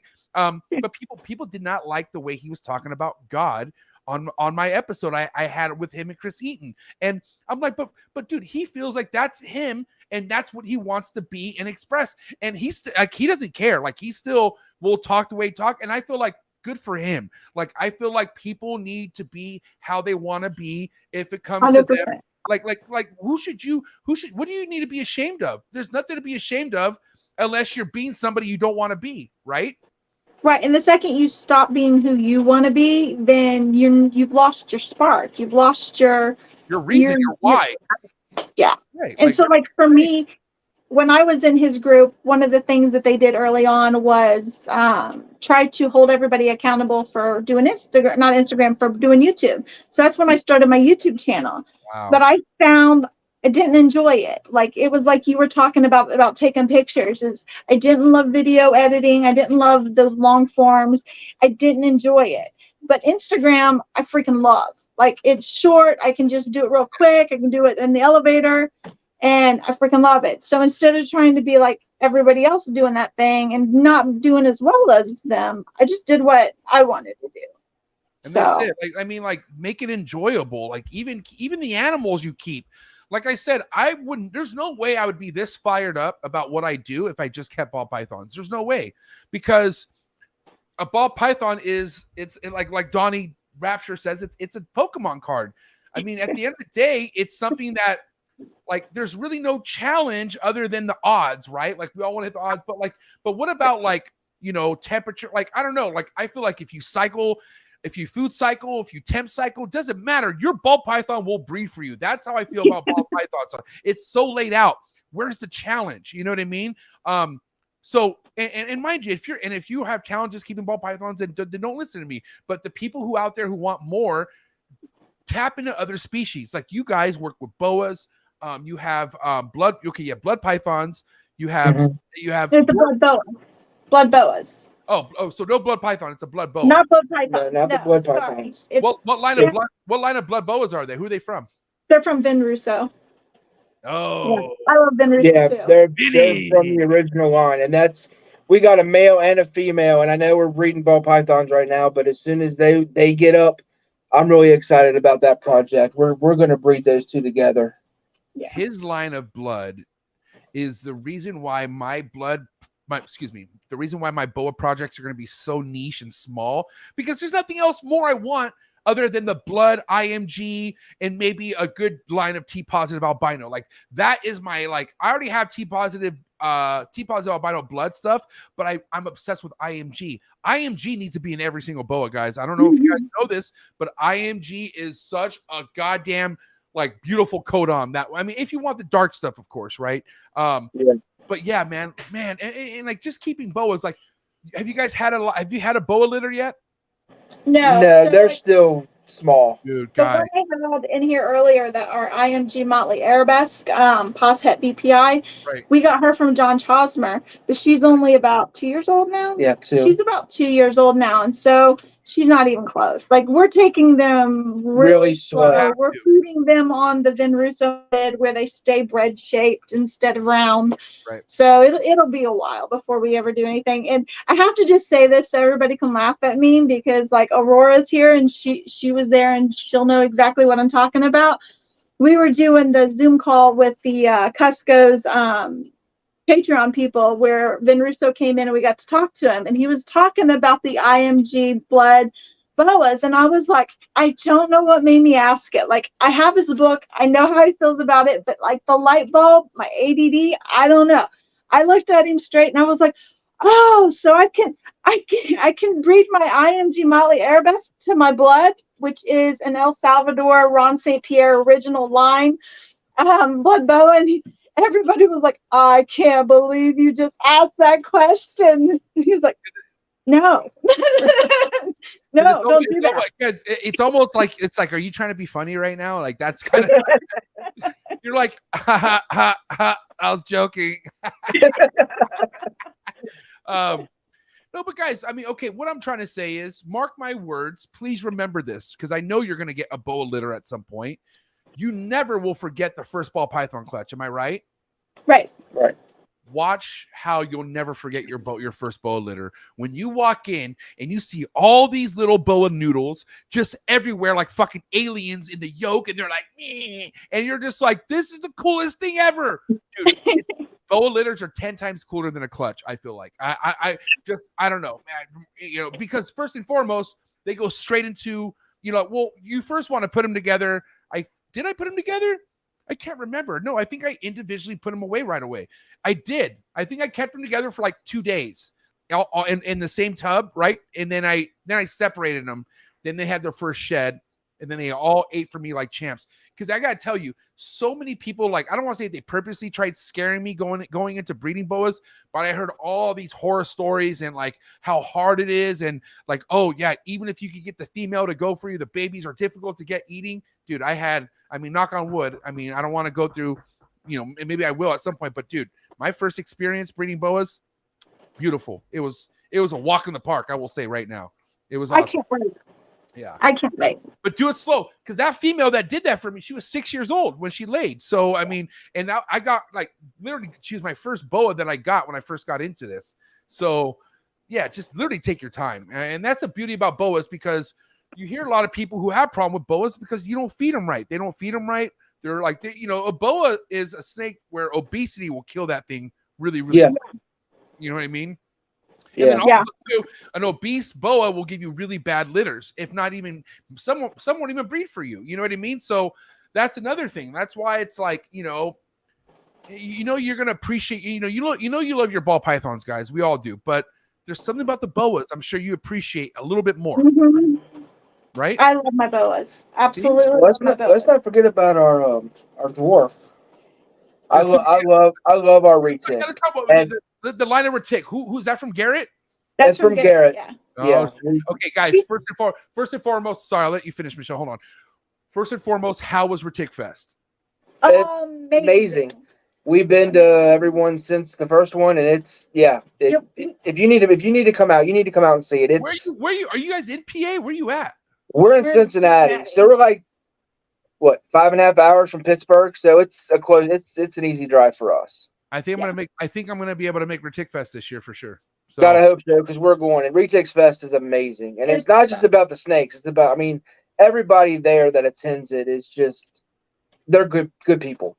Oh, and since I talked about marketing genius, Garrett is a marketing genius. Like, he is like, dude, every bit as good as JKR when it comes to marketing. Because like, I started watching him early on, and I'm like, oh, he's got a lot to teach. Like, he's a genius. If there's anyone who could really like go neck on neck with Justin's marketing, it's Garrett. Him, like those two right there are like they're the goats of the marketing reptile like people in the game. Like Nobody puts on a show like those two. Let's just say No. that.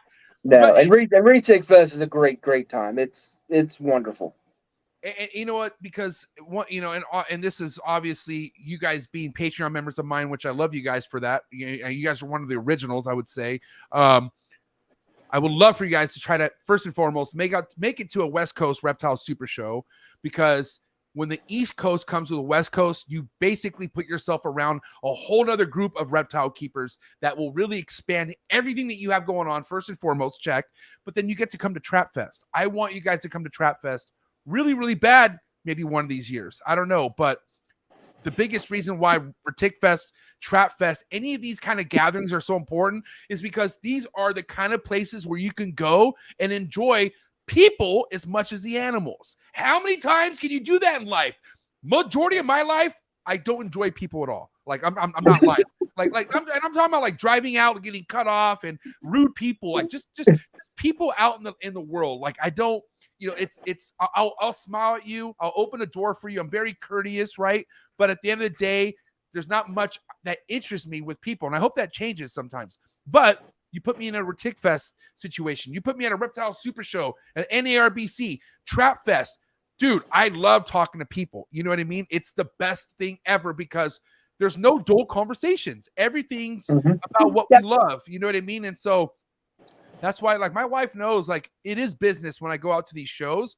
But this is like the time where I get to just talk to people face to face. Like, I'm a fucking hermit here, guys. I don't do shit. Like especially after moving into this new house, like I am obsessed with just waking up and seeing what needs to be done next, right? So I don't fucking leave the house, and I don't really feel like social media relationships are real. Like they're real. Like we're real friends, right? But come on, wasn't it better? Isn't this better? But isn't this better? This episode better that because we actually met. Yeah. You know what I mean? And because of that experience, it makes everything more realistic. Like it's kind of hard to like really ride for somebody that you never even met before. You know what I mean? Right. So that's why it's so important. So anyways, someday maybe you guys get to the West Coast. I would love that. I would love that too. I know, we've been a Patreon member for a long time, and every year we really think about it. But if flights out there is expensive, and I have a really close friend who lives out in California too. He's been begging us to come stay. So, like, we got to make it happen. We just got to. Hey, day by day, right? That's all we can do, and it's gonna happen. It's gonna happen. But I want to talk about what you guys want to happen the most for you this year, 2023. What is, if everything could go Josh and Michelle's way this year, what would be the one project you would really want to take off for you guys this year? I have my clown head hypopide, and I have a female hypopide, and I'm really, really want her to take. I thought she was going to go last year, but she didn't. So they locked up again yesterday. So I'm really hoping they produce, because if they produce, then my odds to hitting that triple is like, if I can get a female hypopide head clown to put back to my clown head hypopide, it's 1 in 8. So like, that's what I want. I need that to happen. That's what she wants. Yeah, that's mine. That's not his. Josh, what does Josh want? Poor Josh. We got a TSK possible head clown that I want to prove out his clown and start producing TSK exanthic clowns. Yes. I want TSK on this show, period, to be honest. And he's 66%, not 50%. So we got a little better shot. We actually paired him with our GHI 100% head clown.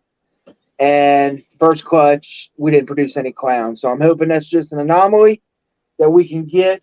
And here he is right here. Ooh, that's a pretty snake. So that's a TK. That's a TSK exanthic 100 or 66% het clown. He didn't guarantee the 66. I just figured that based off of What the clutch was. And it was possible. It was sold to you as a POS. Yes, it's from JD. It's from JD. Yeah. Oh, And yeah. he produces beautiful babies. Okay. We've already had 2 clutches from him. This is, and I need any newbies like us, anybody, or I wouldn't even, you guys aren't. I'm definitely, I wasn't in the game 2010. So technically you guys really shouldn't be on this Monday segment, but you're here anyway. So fuck it. And I will say, for anyone who is like myself, 5 years and under in this game, you need to pay attention to this, okay? Because yes, of course, there's 50%, there's 60s, there's these numbers we should go by, right? But if you see a snake and you see that visual resemblance of what you're trying to hit, and then it's from a credible breeder. You just said JD, that guy, everything's exantic with what that guy has. Like, it's like, I'm telling you, you're not going to go wrong. These are the people you invest hets with. You can't go wrong. I'm telling you right now, you can't go wrong. So I just hold on, Michelle. How far is that snake from breeding? He's already bred. He's already bred twice. This is one of his babies. Oh, so this is, yeah, go ahead. let's see. I don't know. So this is not exanthic clearly, but can you see? It's just a pastel. But can you see how like it looks DG? Yeah, it looks DG, but no, it's just because it's that JD. Like, Line he of really goes for pastel. those dark darks and light lights. And so for just a pastel, she's 100% het TSK. But that's the kind of pastel he's working with. Has he gone to anything to try to prove out what he is yet? Yes. We put him to. We have a. Can you hear me still? Yeah, I can hear you. Okay. Yeah.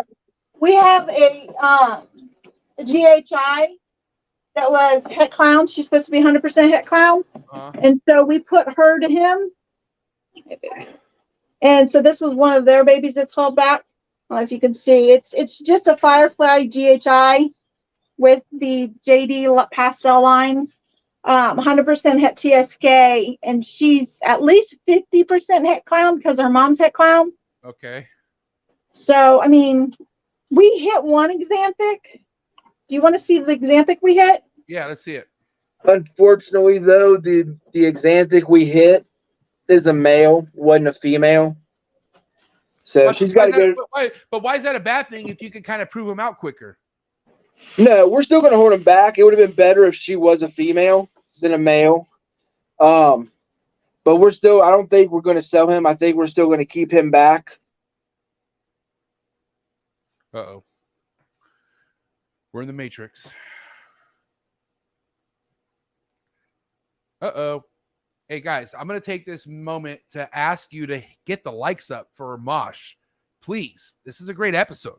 We're not done. Oh, we're not done, guys. Oh, no, not even a little bit. Coolest reptile podcast in the world. After this connection gets fixed. No, I really hope you guys are enjoying this episode. I'm really enjoying it. Yeah, Josh looks like he needs to just let one go right now. Like, bro, just burr. I'm just kidding. There they go. They'll be right back. But I guys, it's been a long time since I've been able to predict something, and I'm feeling very like I want to predict something. You guys know my record of predicting shit is I'm 100 for 100. I think. Okay, not 100 to 100, but I'm 100%. You guys there? Sorry about that. You're good. Ooh. I like that. Let's see it.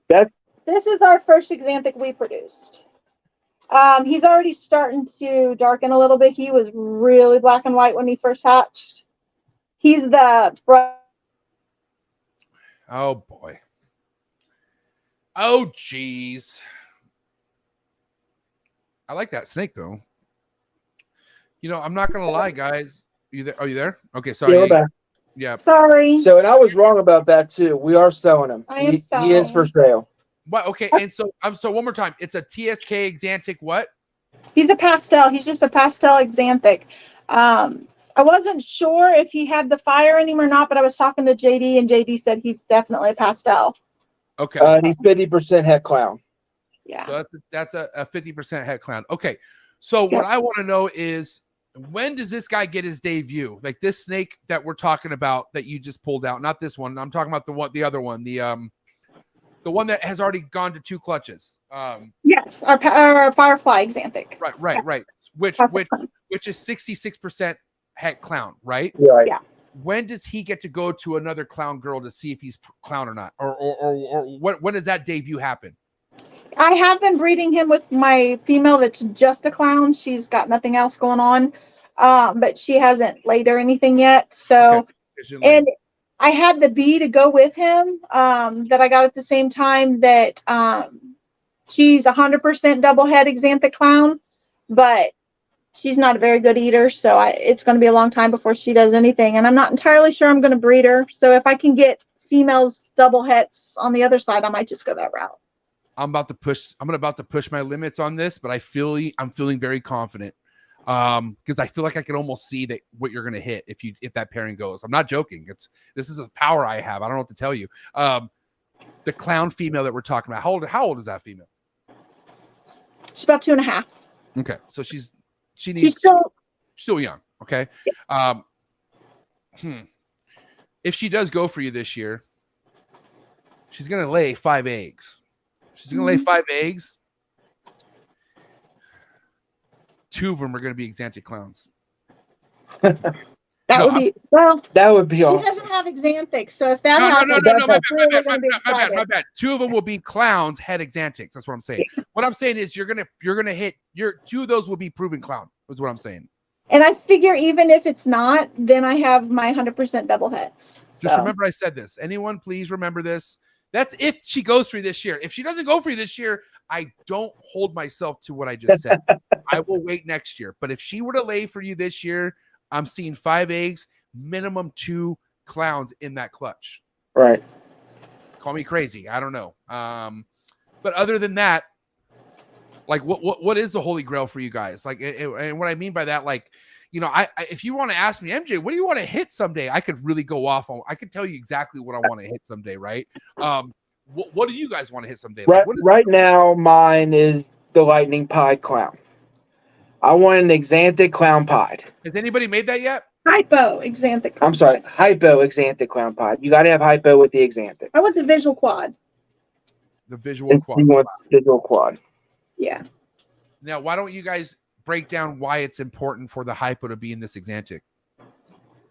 Well, the hypo and then it becomes true ghost. So if you want to see what it looks like, look up the true ghost. It's almost blue. It's awesome. Yeah, it's crazy. Insane. It's crazy looking. Yeah. And that white, and that it just the white that the hypo makes, that white look, and the TSK Exantics black being that dark. There's just that's why we like the TSK Exantic line, is because I think it's cleaner. They do brown. All Exantics brown out at some point.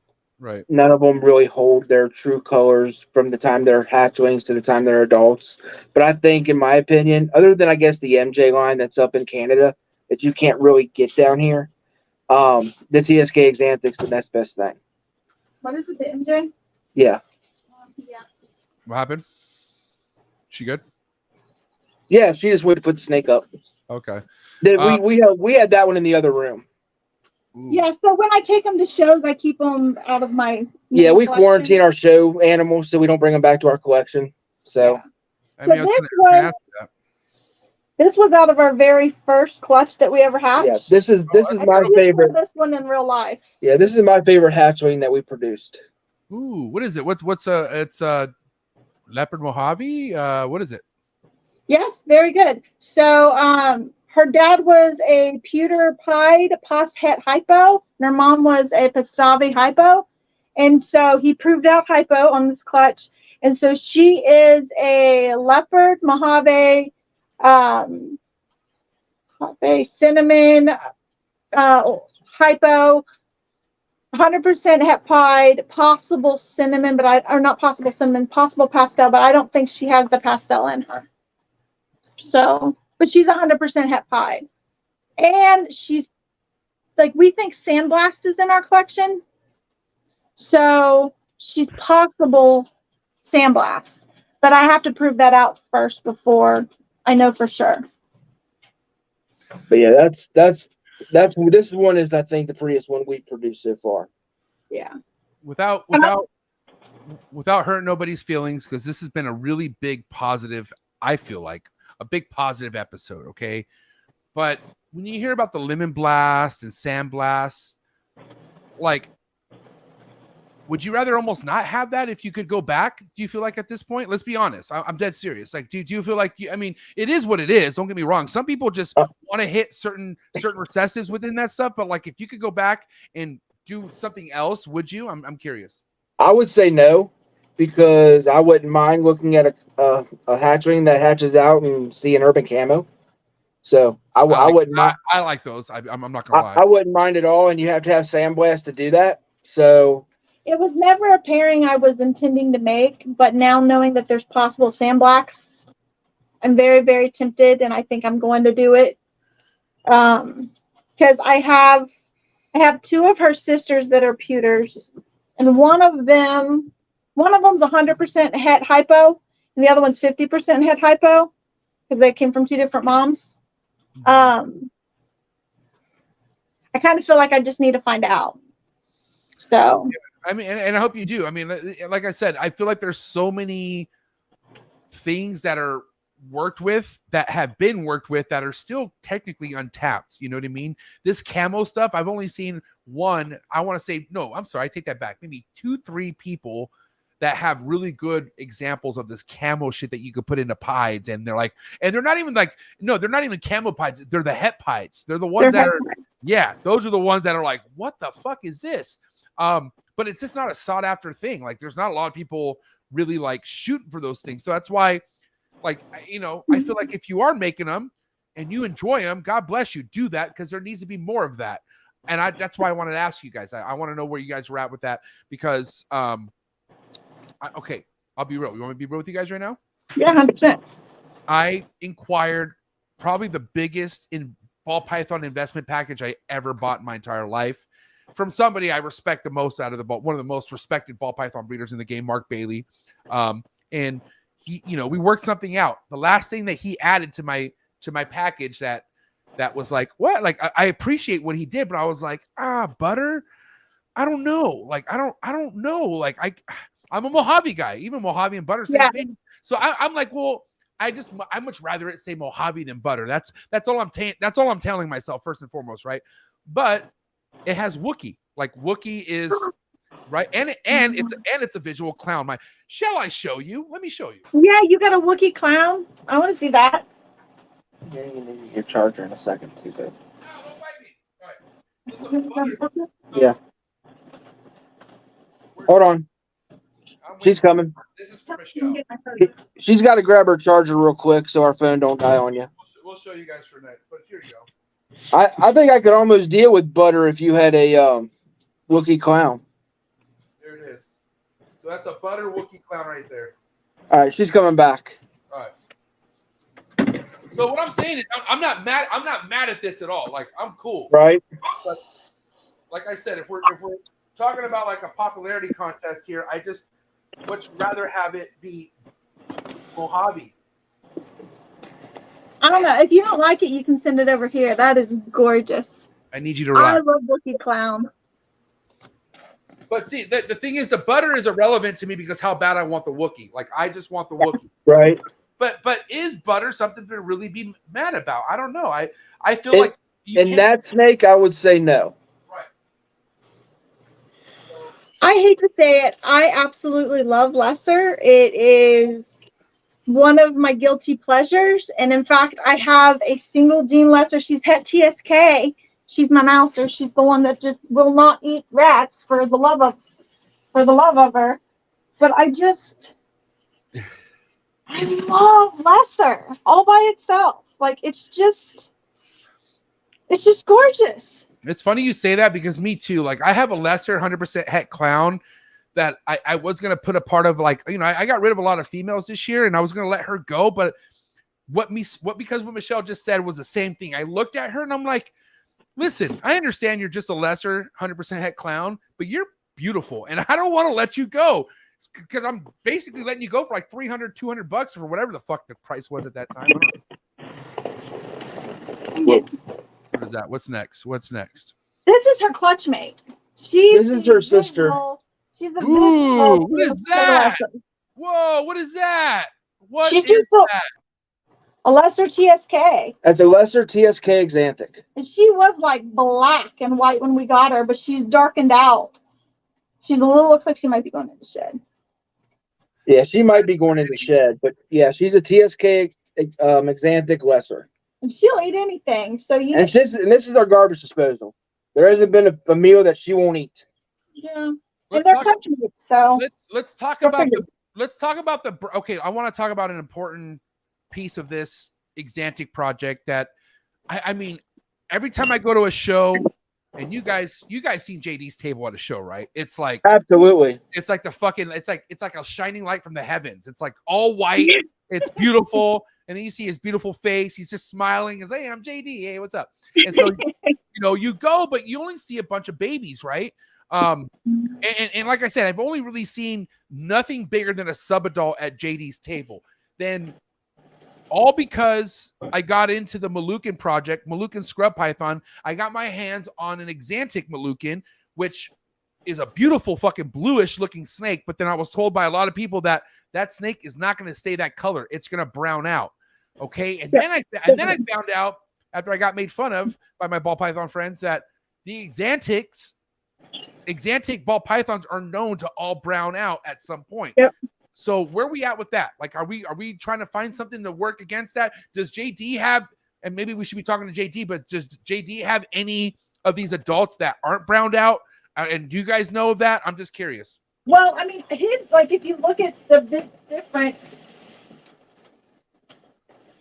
I mean, he technically has browned out because you can see this used to be solid white. I don't know if you can see, but that's about as browned out as his snakes get from my experience. I got the other one from Tallgrass. And then this one is JD. And so, like, yeah, see, that's he that's worked not so brown. hard on getting those blacks. And I don't know, you've seen the Stormtrooper, right? Have I seen the Stormtrooper? That You know thing what is, black that thing is? that thing's amazing. Yeah. So as far as your question, the TSK Exanthics that JD produces, this is about as brown as they get. This is so much different than the last one we showed you, the female. So this is about as brown as they're going to get. That's beautiful. Now, how much do you guys feel like the hobby holds itself on the higher end projects? I mean, you really feel like it's the future of where the longevity takes the ball python game, or do you feel like even the lower pet trade stuff is going to still be a crucial player to what we have going on? What do you guys think? Okay, so I have opinions about that. Let's hear it. I love it. Hey, by the way, time out. Josh, I told you this, you're a lucky man to be married to this girl. But Michelle is like, when she gets fired up, I love it. I want to hear it. Let's go. I want to drop the knowledge. Let's go. He's like, it's like trying to get Donkey to shut up when I start talking. Yeah. Yeah. So what was I even saying? What were we talking about? Higher end versus lower end. All right. So the market goes up and down, up and down, up and down. So the higher end is going to be to the people who stay forever. So you're going to be selling into all the people who's going to be wannabe breeders. Well, those wannabe breeders, they're either going to last the long haul or they're going to get out in about 5 or 6 years. And so when you get a whole group of them come in like we did with COVID, where everybody didn't have a job and everybody had extra money, so they wanted to start their business, they came in and then they all bought up. Well, the second the market started to go back down the way it always does, they're leaving. That always happens. It's always going to come and go. It's always going to go. So if you have the really high end, you have to have the market for the really high end. But you also got to figure, if you buy a really high end snake, it's not going to be really high end by the time you breed it. It's going to be mid end. If you make enough of them, you'll get your money back, but it's going to tank as far as it goes. The key is, and this is like why Justin's snakes are so much more valuable, is he takes snakes that are not very high value already. Like, you know, what was it? The redhead were like $100 before he announced them. Or red stripe. What about what he did Red with stripe red stripe? too? Yeah. So then he takes all of these forgotten genes, puts them together. You can't catch that. Like the only way you can catch that is if you buy those high-end snakes, because otherwise you're like 15 years behind the game if you're trying to buy all the cheap versions. So there's always going to be a market for high-end, and there's always going to be a market for pets. Like, that's just how it is. It's the mid-tier that's going to constantly fluctuate. And from our experience, when we first came back, we were like, oh, I don't want to get any normals. Because, like, back in the day, if you got normals, you couldn't give them away. We have zero problem selling normals. Like the second we produce a normal, it's gone at the next show. It's not, there's nothing to be afraid of with the normals anymore. But the ones that are like $700, they stay on your shelf for about, I don't know, a year. Like you might sell a few of them, but you're not selling clutches and clutches of $700 snakes. From my understanding, you sell pets and you sell $5,000 snakes. Josh, I haven't hit 5,000 yet, but Josh, take a break for a minute, Josh. Michelle's on one right now. Just let her go. I'm just kidding. No, it's fine. 100%. That's all It's fine. So that's my opinion. Is it's always going to come and go. They'll always be high end. The high end ones will just change. Like if you get too stuck on it being one project, by the time we get there, it's going to be something new. But for anyone out there who panics, and it's easy to panic because people come in with the high expectation that I waited 3 years to hatch this. I should be able to sell this for what I paid for this snake. No, hello. You don't, first and foremost, 93% chance that's not going to be the case. I can tell you that right now. Probably 96.5%. It depends where everything's are at, right? But it doesn't mean the end of the world, because just because you can't sell the snake, like for instance, let's talk about a DG clown, right? Let's say you finally did what you had to do to hatch out a DG clown, and they were shitting off the shelves at one point for $10K. Okay, now you see people selling for $7,500, $7K. Well, guess what? If you hit 2-3 DG clowns, what's the problem? Like you need to understand the bigger part of that. It's not a bad thing if you're in the mid-range area, because mid is still relevant. Like it's still like it's not, fucking, mortgage down payment type shit, but it's still a couple thousand, 3,000. It's still a few $1,000s for a snake. Hello. But that's what I'm saying. Like, stop trying to fucking hope that you only hit the high in glory, because first and foremost, even if you wait the years that you have to wait to hit it, you're not going to get what you paid for that snake. I mean, all together as a clutch, it's going to pay for itself. But I'm saying is, like, don't think just because you spent $10K on a DG clown, you can make DG clowns and charge $10K for them, is what I'm saying. Right. Especially if you have no name in this. If you're just like, where the fuck you come from? I just saw you at Justin fucking VIP party, but what the fuck, like that? Like, you know what I mean? Like, you got to put in your time. You got to put in your time. But listen, this is why time is on your side. If you are okay in this game with time, everything's going to work out for you. Patience. Yeah. It's just a matter of time. time. You have to have patience. Well, first and foremost, I'm a big advocate, like being positive as far as like if you want something, think about it, talk it into existence, right? So if you're saying, listen, this is what I want and I'm in no rush to hit it, you're going to hit it. That's what I'm saying.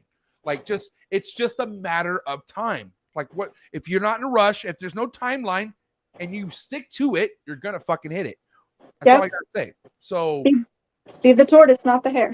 Yeah, it's a marathon. Like, dude, this is not a one-day race. No, this is a lifetime race. This shit is a fucking lifestyle. And you can tell the people who are about this on that lifestyle tip. Justin, clearly on that lifestyle. Mark Bailey, clearly on that lifestyle. Do you know who Mark Bailey is? I'm sure you guys do. Oh, yeah. Yeah.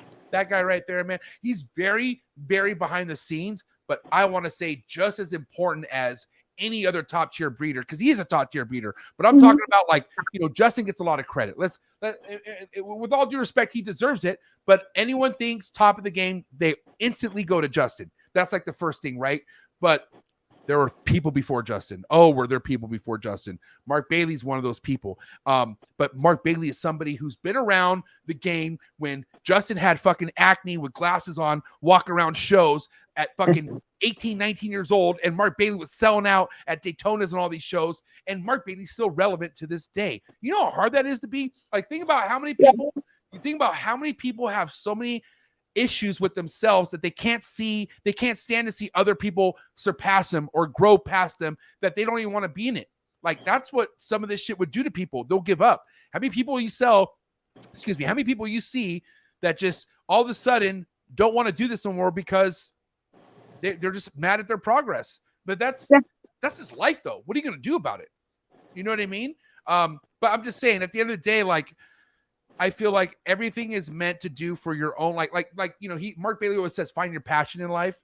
And I mean, I don't have to ask if you guys are passionate. I know you guys found what it is that I hope every human in this earth could find someday, because no matter, I didn't even get to talk about what your 9 to 5, what are your guys' 9 to 5? If you guys don't mind telling me real quick. I got to know. I'm a 911 dispatcher. Wow. Okay. That could be intense. What about you, Michelle? I'm an accountant. Numbers are good for you. Okay. So you guys understand 9 to 5 grinds. Obviously you have a kid, right? You just have, is it just three children? Oh my God. What are the ages? So my oldest is 26 and he's married. What? Yeah. I can almost be your son. I can almost be your son. Then we have a 21-year-old who has 2 kids and lives next door, ironically. So we have 2 grandbabies also. And then we got the 17-year-old. So like I said, when we did this before, our kids were like little and hectic and all of that. But now that the house is starting to get empty, it changed our amount of time. I'm not saying you guys are old, but I definitely didn't think you're G-Ma and G-Paws. That's crazy. We are not old. We are definitely not that old. No. But just saying, like, just when, okay, I take that back, because I even have people, I have people my age, almost my age, about a little bit older, who are already grandparents, right? Because they had kids at a super young age. So it's just like the idea of being a grandma and grandpa. Come on, I mean, you're not old, but that just sounds old. You know what I mean? I know, I say it all the time. I'm definitely not old enough to be a grandpa times 1, much less times 2. So, but what my point is like, you guys have so much life happening to you. You still find a way to manage what it is that you're doing with the animals, and you're good at it. Like, you have good quality animals that you guys produce. You have beautiful animals that you guys display, and you don't let life get in the way of that, because how much you love the animals. Like, people need to consider that. There's no excuse. Like, I understand, like, you lose your job. I have a child with an illness, or like, life is going to happen to you with or without snakes, right? But understand, if you really love snakes, how therapeutic this shit is when you could just take a break from reality. Like when I'm in this room, I'm not in reality. This is not, and this is probably why I should leave the room more, because I'm really not, I haven't really been tapped into reality much. Like, I'm just living my life. Literally feels like a dream that I live in right now. But at the end of the day, there's this, like, you guys have a drive, and it's really hard, because I'm sure there's certain things about you wish you could teach your kids, but it's hard to teach certain things, right? Call me crazy, but like, I'm a passionate, energetic person. I'm about to have a son in July. Congrats. Thank you so much. He could be the exact opposite. Like, I we have certain things as individuals that we can't teach others. If they don't have it, they don't have it. So all I got to say is, anything that I possibly could have had in this life, I'm figuring out I could have because of the animals. I love what we do, guys. This is bringing like a beautiful side of life to me, is these animals. And I feel like I'm not the only one. I guarantee there's other fucked up people out there whose life could just be shit, but because of the animals, they're okay. And that's a big thing to consider. Congrats on the baby. It's the best thing ever. And I find like my 3 boys are completely different from each other, but they're all just like me. So you will be able to relate and do stuff that nobody else gets. And you'll relate to your spouse better. Like the stuff that she does that drives you crazy, which I know you'd never admit to, but we all have that. Like all of a sudden you'll see, oh, it's genetic. That is not going away. Listen, if it's one thing about my like, I already know I could be a handful. We all know that. We all know MJ. Like, so imagine what my wife's life could be like, right? So I'm on my best behavior right now.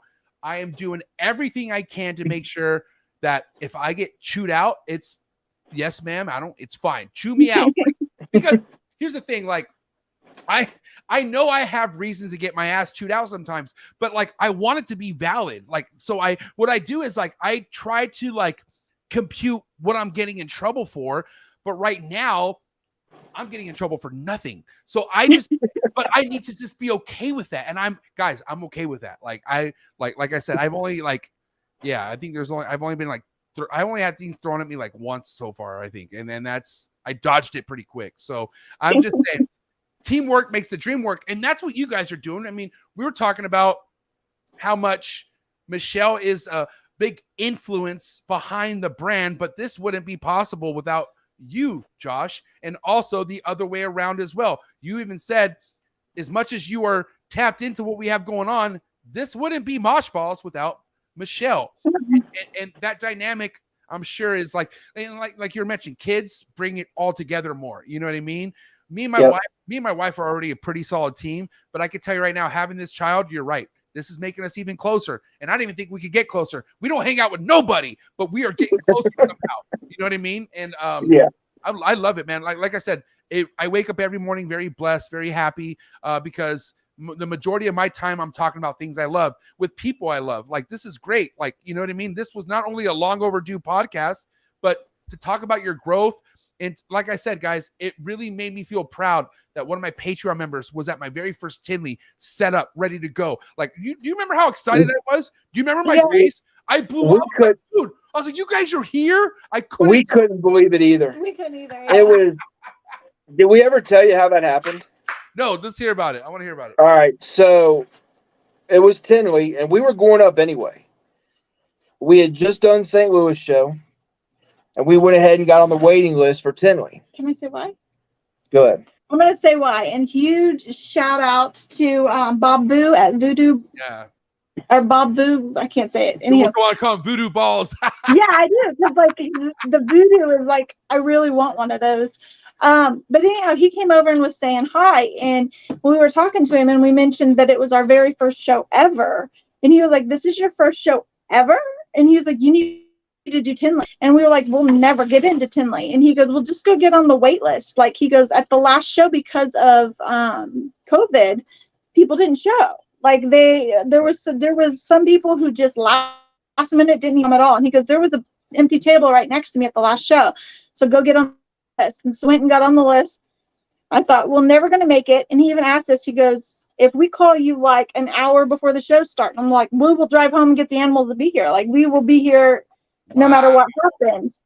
And so, like, we even talked about packing the animals up and taking them with us in case a table became available.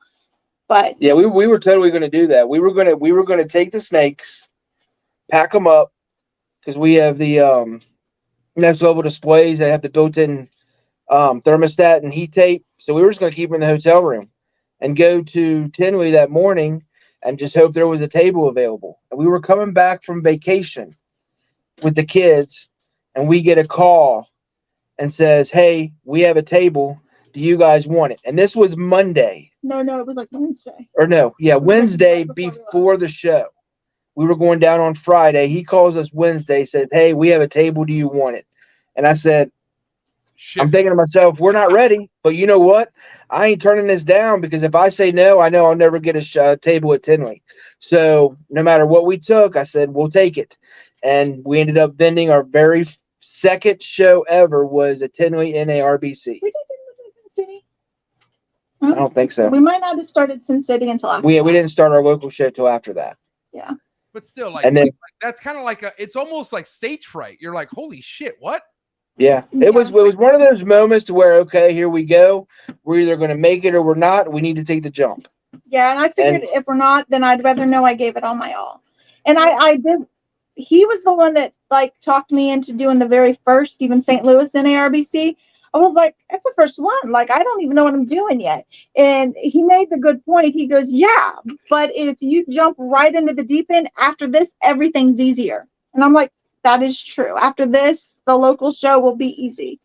So I'm just saying, like, if you want to talk about like an ice-breaking show to attend and then for the first time, because like, dude, I had butterflies about Pomona. Pomona's a big show, don't get me wrong, you know what I mean? But like, I had a lot of rookie experiences with my first time vending, because I thought I was going to be in a room that had enough heat to keep it warm them enough at night. So I didn't bring any heat tape or wire or anything. And I knew during the daytime, I'm like, bro, it's low 70s in here right now. I'm like, it's fucking cold. So I went to an instant panic. And even though I only had like 20 animals, I still like kept them in the hotel. And then I thought I have to do this Sunday too. And so I don't know, like I know it's a lot easier said than done, but man, vending will change everything for you. Like there are people who are like, we were talking about Troy Schroeder earlier. Fuck, man, him, Josh Jackie, Dave Levinson, these guys are like the GOAT of vendors. Like they travel across country, they show up, they fucking do their thing, and they pack up and leave and go to the next one the next week. Like that takes a systematic professionalism. Like it's not easy to do. Well, it's a different experience. Like everybody says, you know, you'll get more sales online, sell online, get on MORPH Market, which we have been. But I honestly, I don't want to sell online as much as I want to sell at shows for two reasons. One, it gives me something to show, and that's being greedy because I want my table to look good. Right. And secondly, I love the interaction. I love the other breeders. I love the customers coming up. I love talking to people. You just get so impersonable when it's just online communication. But when you get to meet somebody and when you get to talk to them and sit down and have a nice 10, 15-minute conversation with you or Ben Russo or a customer coming up asking about your snake, or, you know, the 12-year-old that comes up that's wanted a reptile his whole life, and the mom and dad say no, and they came up and see it. And then as soon as you put that snake in that little kid's hands, you know, their eyes light up and then they end up walking away with it. There's just no better feeling. I love that. Yeah. No, okay. You want to talk about, and my homie Matthew Summers in the building. By the way, you can catch Trap Talk and MSR Reptiles side by side at Anaheim Super Show. I mean, sorry, Matt. I don't know if you want this, but too bad, motherfucker. You're going to be next to me at every show that we vend at together. So every time you see MJ, you're going to see Matthew Summers. But man, I got to tell you, what a feeling it was to sell. I think I sold 3 snakes that one day. But and mind you, I could have sold that one and been just as happy. Just to sell that one snake felt so fucking good. And it was just like, so you know what? Dude, you're not capping at all at that, Josh. Selling a snake in person, face to face, is 10 times better than just shipping it. I'm telling you right now. And you know what? And you know, you have the breeders come in and the people that want to buy those high-end snakes, you know, and yeah, if someone comes up and buys a $3,000-$4,000 snake from your table, you're going to feel good about it. We get just as much joy, if not more, selling that $50 normal to a 12-year-old girl. Yeah. Or a 10-year-old boy. It's funny you said that because shout out to Kittinger Reptiles, you know, Jason and Jen and Polly. Oh, I love that family dynamic. Same shit that you guys got going on, they got going on, right? But I did a podcast. They sponsored my Arlington episode, right? And so I went ahead and set up in front of their booth, and Jen was like all giddy. I'm like, dude, what would you sell? Like, did you sell like? I listened to that podcast you did at the show with her. I was like, would you sell fucking $15,000 snake? She's like, no, I just sold my favorite snake that we had displayed. I'm like, how much you get? She's like, $75. I'm like, she's like, but she made a good point. She's like, understand that snake went to a cool family. That's also a snake that we have to feed every single week. Like it's almost a blessing to see a $75 snake go to a happy person. You know, it's like, oh my God, like that turned out great. Well, and that's another thing too. You know, if you talk about the future of U.S. ARC and the reptile industry and everything, if you want everything to progress the way it's progressing and stay on the track it's going, you need to get the younger people into the reptiles. Right. You need to spread the knowledge. Guys. Yeah, you got to spread the knowledge. You got to get their parents on board. You got to let them know, hey, this is not a dangerous animal. This is what it is. This is how you take care of it, and that's the future breeders of this industry. Yep. My final thought on what we're talking about before we get into a wrap-up question here is that, you know, understand Arlington was a really big hit for my experience. I thought, like I said, I didn't vend. I just went to attend, and it was a great time, okay? But there were some people really upset, and mainly vendors, upset at the big line in the middle because there was a line. I'm not going to lie, there was a line thick of just fucking people, kids, family members from the middle part of the room. Have you guys been to Arlington yet? No. Okay, well, it's probably like half of Tinley, maybe ish. No, it's a little less than Tinley, right? But just imagine the middle part of the room having a line, like halfway through the room to the one side, just having a line that is so thick that you have to like if you want to cross through people, it's going through it, right? And I'm talking about all day, and they're all there to see Emily from Snake Discovery. So these are all Henry was the same way. So hold on. So, and there was people so mad at this. There was people so upset. There were people blaming their zero sales because of this shit happening in front of them. But I'm like, hold on. If I was vending, the biggest thing I would want are people in front of me. So if you have a line full of people, like, do you know how many fucking people I saw in that line that were just there for their kids? And so guess what? Their kids' attention is taken, but not the parents. Start talking. Grab the dad. Hey, dad, come here. What's up, dad? You know what I mean? Like, dude, be a fucking salesman. I got to tell you right now, I understand it's not going to be pushy with animals, but build a relationship. If you take the extra steps to talk to people about why they're there, watch where that goes. Mm-hmm. Yeah. And they might not buy from you this time, but 2 shows from now they might. 3 shows from now they might. They remember who made the time for them. JD was the first person to tell me that he gets, like, on an average about after every show that he does, the next 30 days sales funnel in because of that show. Mm-hmm. Because like it's people that like, because think about it too. Like if you have a lot of snakes that are $600, $800, $1,200, $3,000, dude, I mean, not everyone goes prepared with that shit, but they want it. So trust me, if you're good at saying, here's my card, hit me up on Instagram, like be like, dude, oh my God. I used to have so much confidence into like, you know, because I like I said, I was in the cell phone industry, right? And I started in the malls, where in the malls, like I would have to manipulate. I'm not gonna lie. Like I had to, like I would make people think they knew me just to get them close to me, right? But as you like, but once I graduated to corporate Verizon still to this day is the #1 cellular fucking company in the game. And I knew that. Like I knew people are walking to Verizon, and I'm like, I was like, dude, if you don't want to buy this now, I guarantee you'll come back.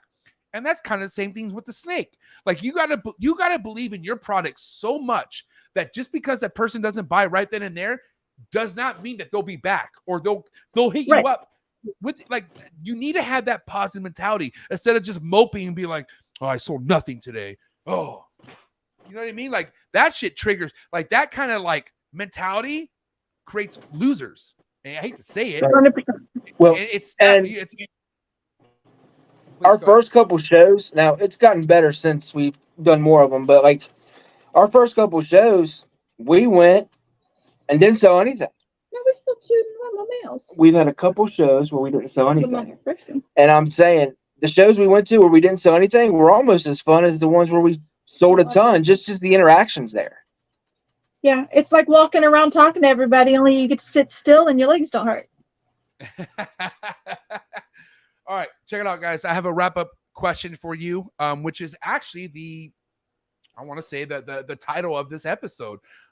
You guys, I mean, we talked about a lot of ups tonight, which I'm great. Like this was a positive, uplifting episode, which I want all my episodes to be like that. But guys, we all know that with ups comes downs. There's a lot, like you said, like the ball python market, like this, right? Yeah. What about the community? Like, what about relationships with humans working with animals? Let's talk about the ups and downs with that. I mean, because at the end of the day, Michelle, Josh, big positive influences that you guys are.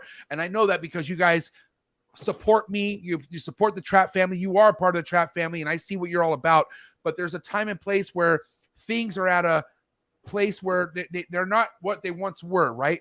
How do you manage that? How do you deal with that? Like, how do you not let the downtimes affect what you are trying to do in this game? I'm curious on how you guys, what's your advice for something like that? Hate to quote Dory, but just keep swimming. It does affect me. Like I hate the winter time because I do a lot of photography in the summertime, going outside and getting to go to shows and doing all that stuff. I hate the winter time, but I don't know. You're just going to have people come and go. So you you just got to keep swimming and keep doing it. But to say what you just said, people are just going to come and go. That's no matter if it's a positive or negative relationship. Like, meaning Right. things like you can meet your best friend. Like, I mean, who out there remembers having their best friend that just all of a sudden aren't there no more? Yep. That's life in general. Like, life in general is all about enjoying the moment. Enjoy what you have, because we don't know what tomorrow is going to bring. I mean, obviously you have your Josh and your family. I have my Lily and my family, right? But investing so much on things that like aren't really real. And what I mean is like investing into relationships on things that you never really met in this world yet, right? And like I said, what made this episode so awesome is that I saw you at your first Tinley. I hugged you guys. We took a picture. Like, I have like something I'll never forget when meeting you guys. That is a memory. That makes this a lot more realistic than what it is, right? Right. Yeah. But you have people out there who just want to have somebody. And the good thing about the reptile community is you could come into this and be put into a circle where you feel loved, right? And you feel like you're in a good place. But then there's times where all of a sudden either people turn on you or you just don't feel that love anymore. And at the end of the day, that can happen with what we do, wrong or right. Right. 100%. Yeah, you're right. But, And there are people out there, no matter what you try to do or what you try to accomplish, they're in every industry, no matter it be ball pythons or in your professional career or out in the business world, there's always going to be those people who are the downers, who try to make everybody feel bad about themselves to make them feel better. And you're going to have that everywhere. But we're talking about people who already know that you're down. They know that you're trying to admit to what you're wrong about, and they still don't give a fuck.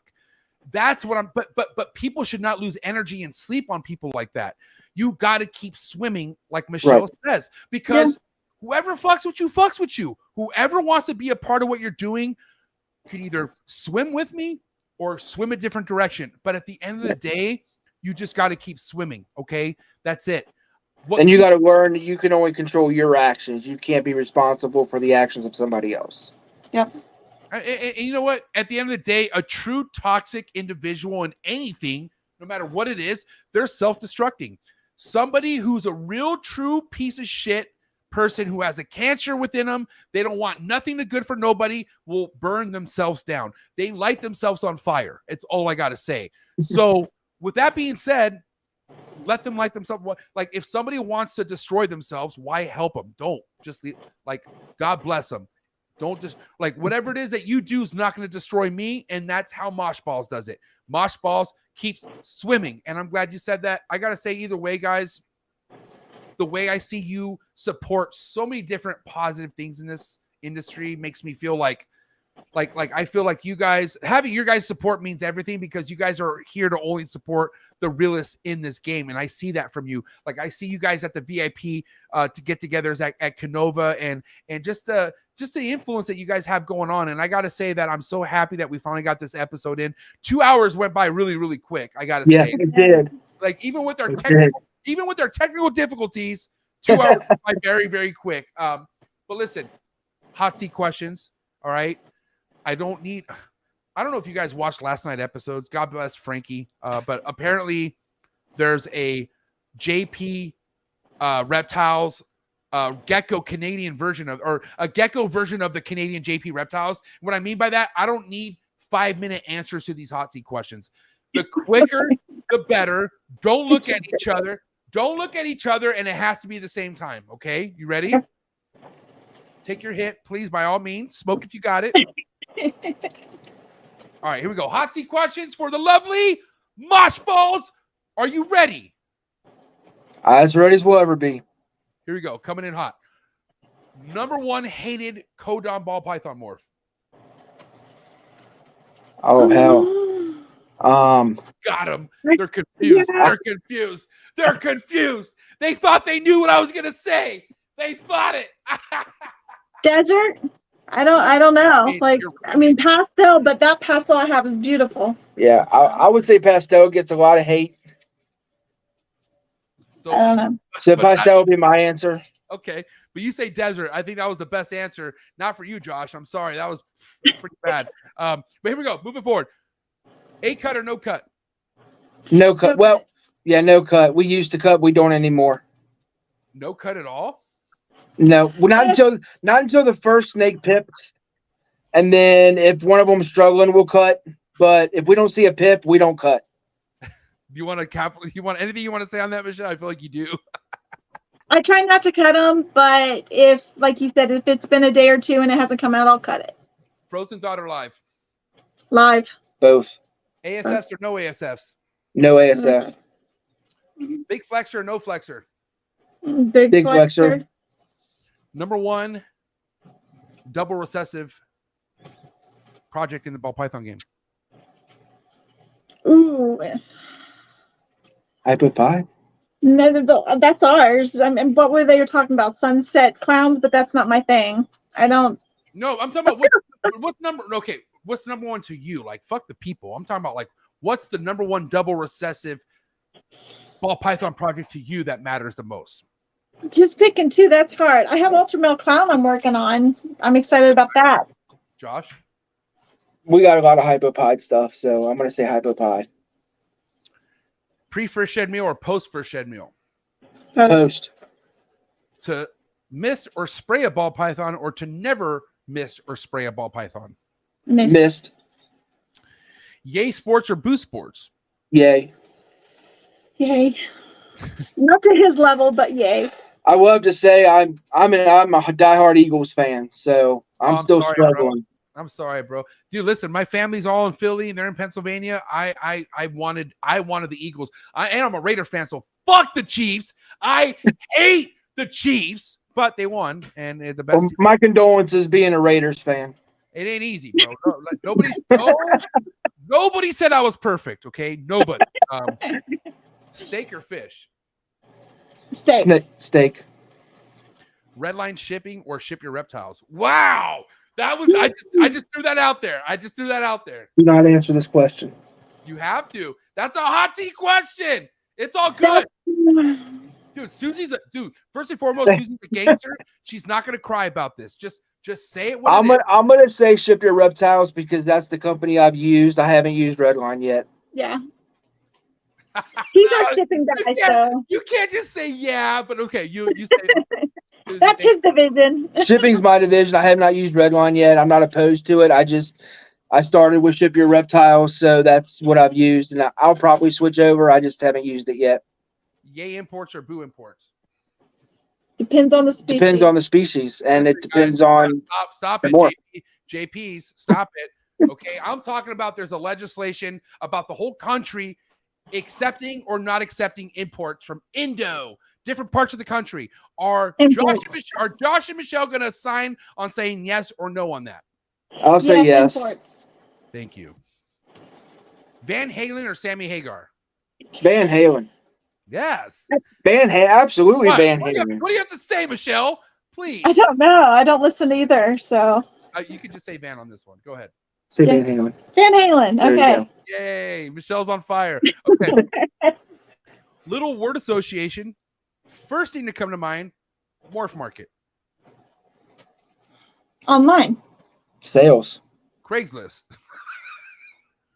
Garbage. Unload.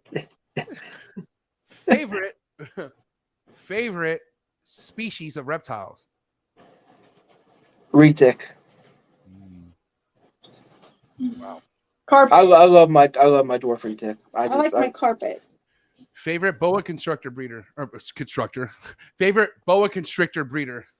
Are you gonna get me in trouble for this one? It's definitely been Russo, but John Chosmer is right there, and he runs our local show. So Johnny, I'm gonna say Ben Russo because I love the Bloods.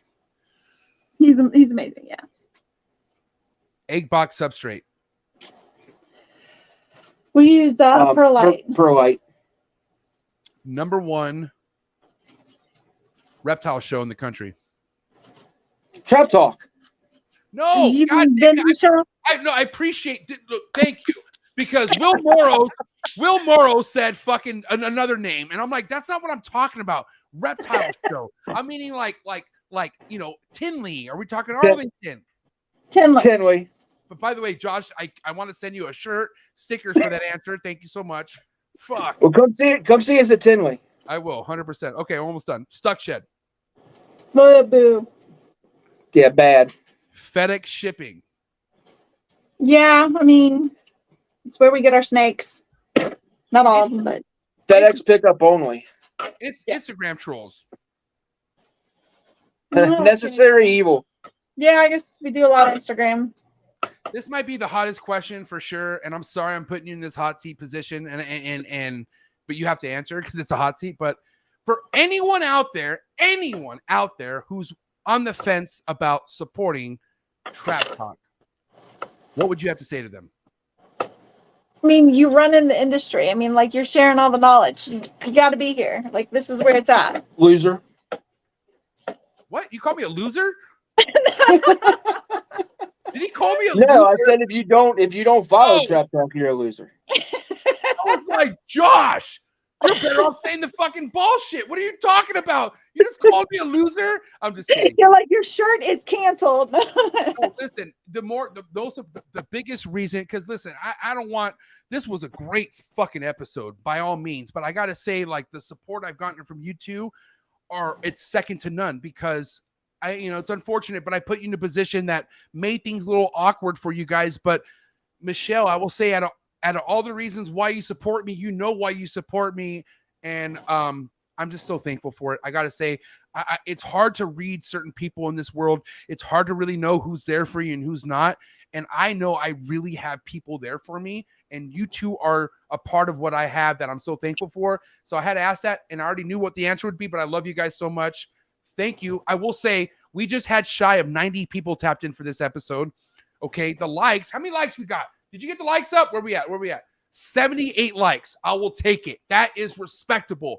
What do you have to say to all your love and support out there? Everyone who wants to watch Mosh Balls succeed and blow up in this game. What do you have to say? Thank you so much. We love you all, and like No, come on. Oh no, not on the closeout. Okay. Well, maybe this needs to keep going. I'm just kidding. Eat a D. Whoa, what does that mean? Eat a D. Well, I think they are trying to tell you guys to join the Trap Talk Patreon family, because we're the realest. We're the coolest. We're the Trap Talk Patreon family. We work with more than just ball pythons. That's actually a fact, though. Seriously, join the Trap Talk Patreon family. What do you mean, sorry? No, come back, Michelle. Come back. No. Come on. You're not ending it without saying your love to your loved ones. There's loved ones here in the game. Here they are. They're back. Here they are. Yay. Almost done. Let's go. Well, we're on our phone. I bet my son got on his computer and kicked us off the bandwidth. So anyway, what I was going to say was, let me get a couple plugs in there, please. Follow us on Mosh Balls on Instagram. Yes, sir. And we'll be at Tinley next weekend. Please stop by if you're at the show. It's 2 weeks away. oh my God. Okay. Michelle, what do you got to say? Michelle, we didn't get to hear what you had to say. Go ahead. All right, so I promised I would mention it. Wise Guys Reptiles. Steve is starting a new show in Xenia, Ohio that is going to be on April 1st. They're still taking tables and vendors, so if you're interested in that, contact him. And we are vending, so stop by and see us if you're in that area. Again, guys, thank you so much. Can you believe that the next time you're on this show, it's going to be a Thursday night? These Monday, that's it. You got the Monday new breeder over with, but that's a wrap for, I want to say, my favorite couple in the Patreon family, Josh and Michelle of Mosh Balls. Ladies and gentlemen, give it up. Let's go. Thank you. We appreciate it. Hey, I will give you guys a great big hug when I see you at Tinley, and we will also take our picture. It's going to be more of an annual thing, or biannual, or no, hold on, multi-annual. Twice. You're going to be at March and October Tinleys. That's the game plan, right? Yeah, as long as we do it, we're going to do both. All right, guys, listen, keep doing you. And Michelle, I salute you. I appreciate you so much. You're the reason why this hobby needs more women. You feel me? Girl power all day, every day. She's the reason this business is working. This is all her. Speaking I of love women, it. my daughter-in-law just popped in the chat. So, hi, Emily. Hey, daughter-in-law, don't ever test this mom. I'll tell you that right now. Because she's it. Hey, guys, have a good night. Thank you so much, Mosh Balls. Yes. Thank you, MJ. Great episode, guys. I appreciate that so much. I appreciate them being here. I appreciate you being here, all the support for this lovely couple, because like I said, there was a lot of people excited for this episode, and you guys proved it in the chats. I appreciate it. Just shy of 90 people. Thank you so much.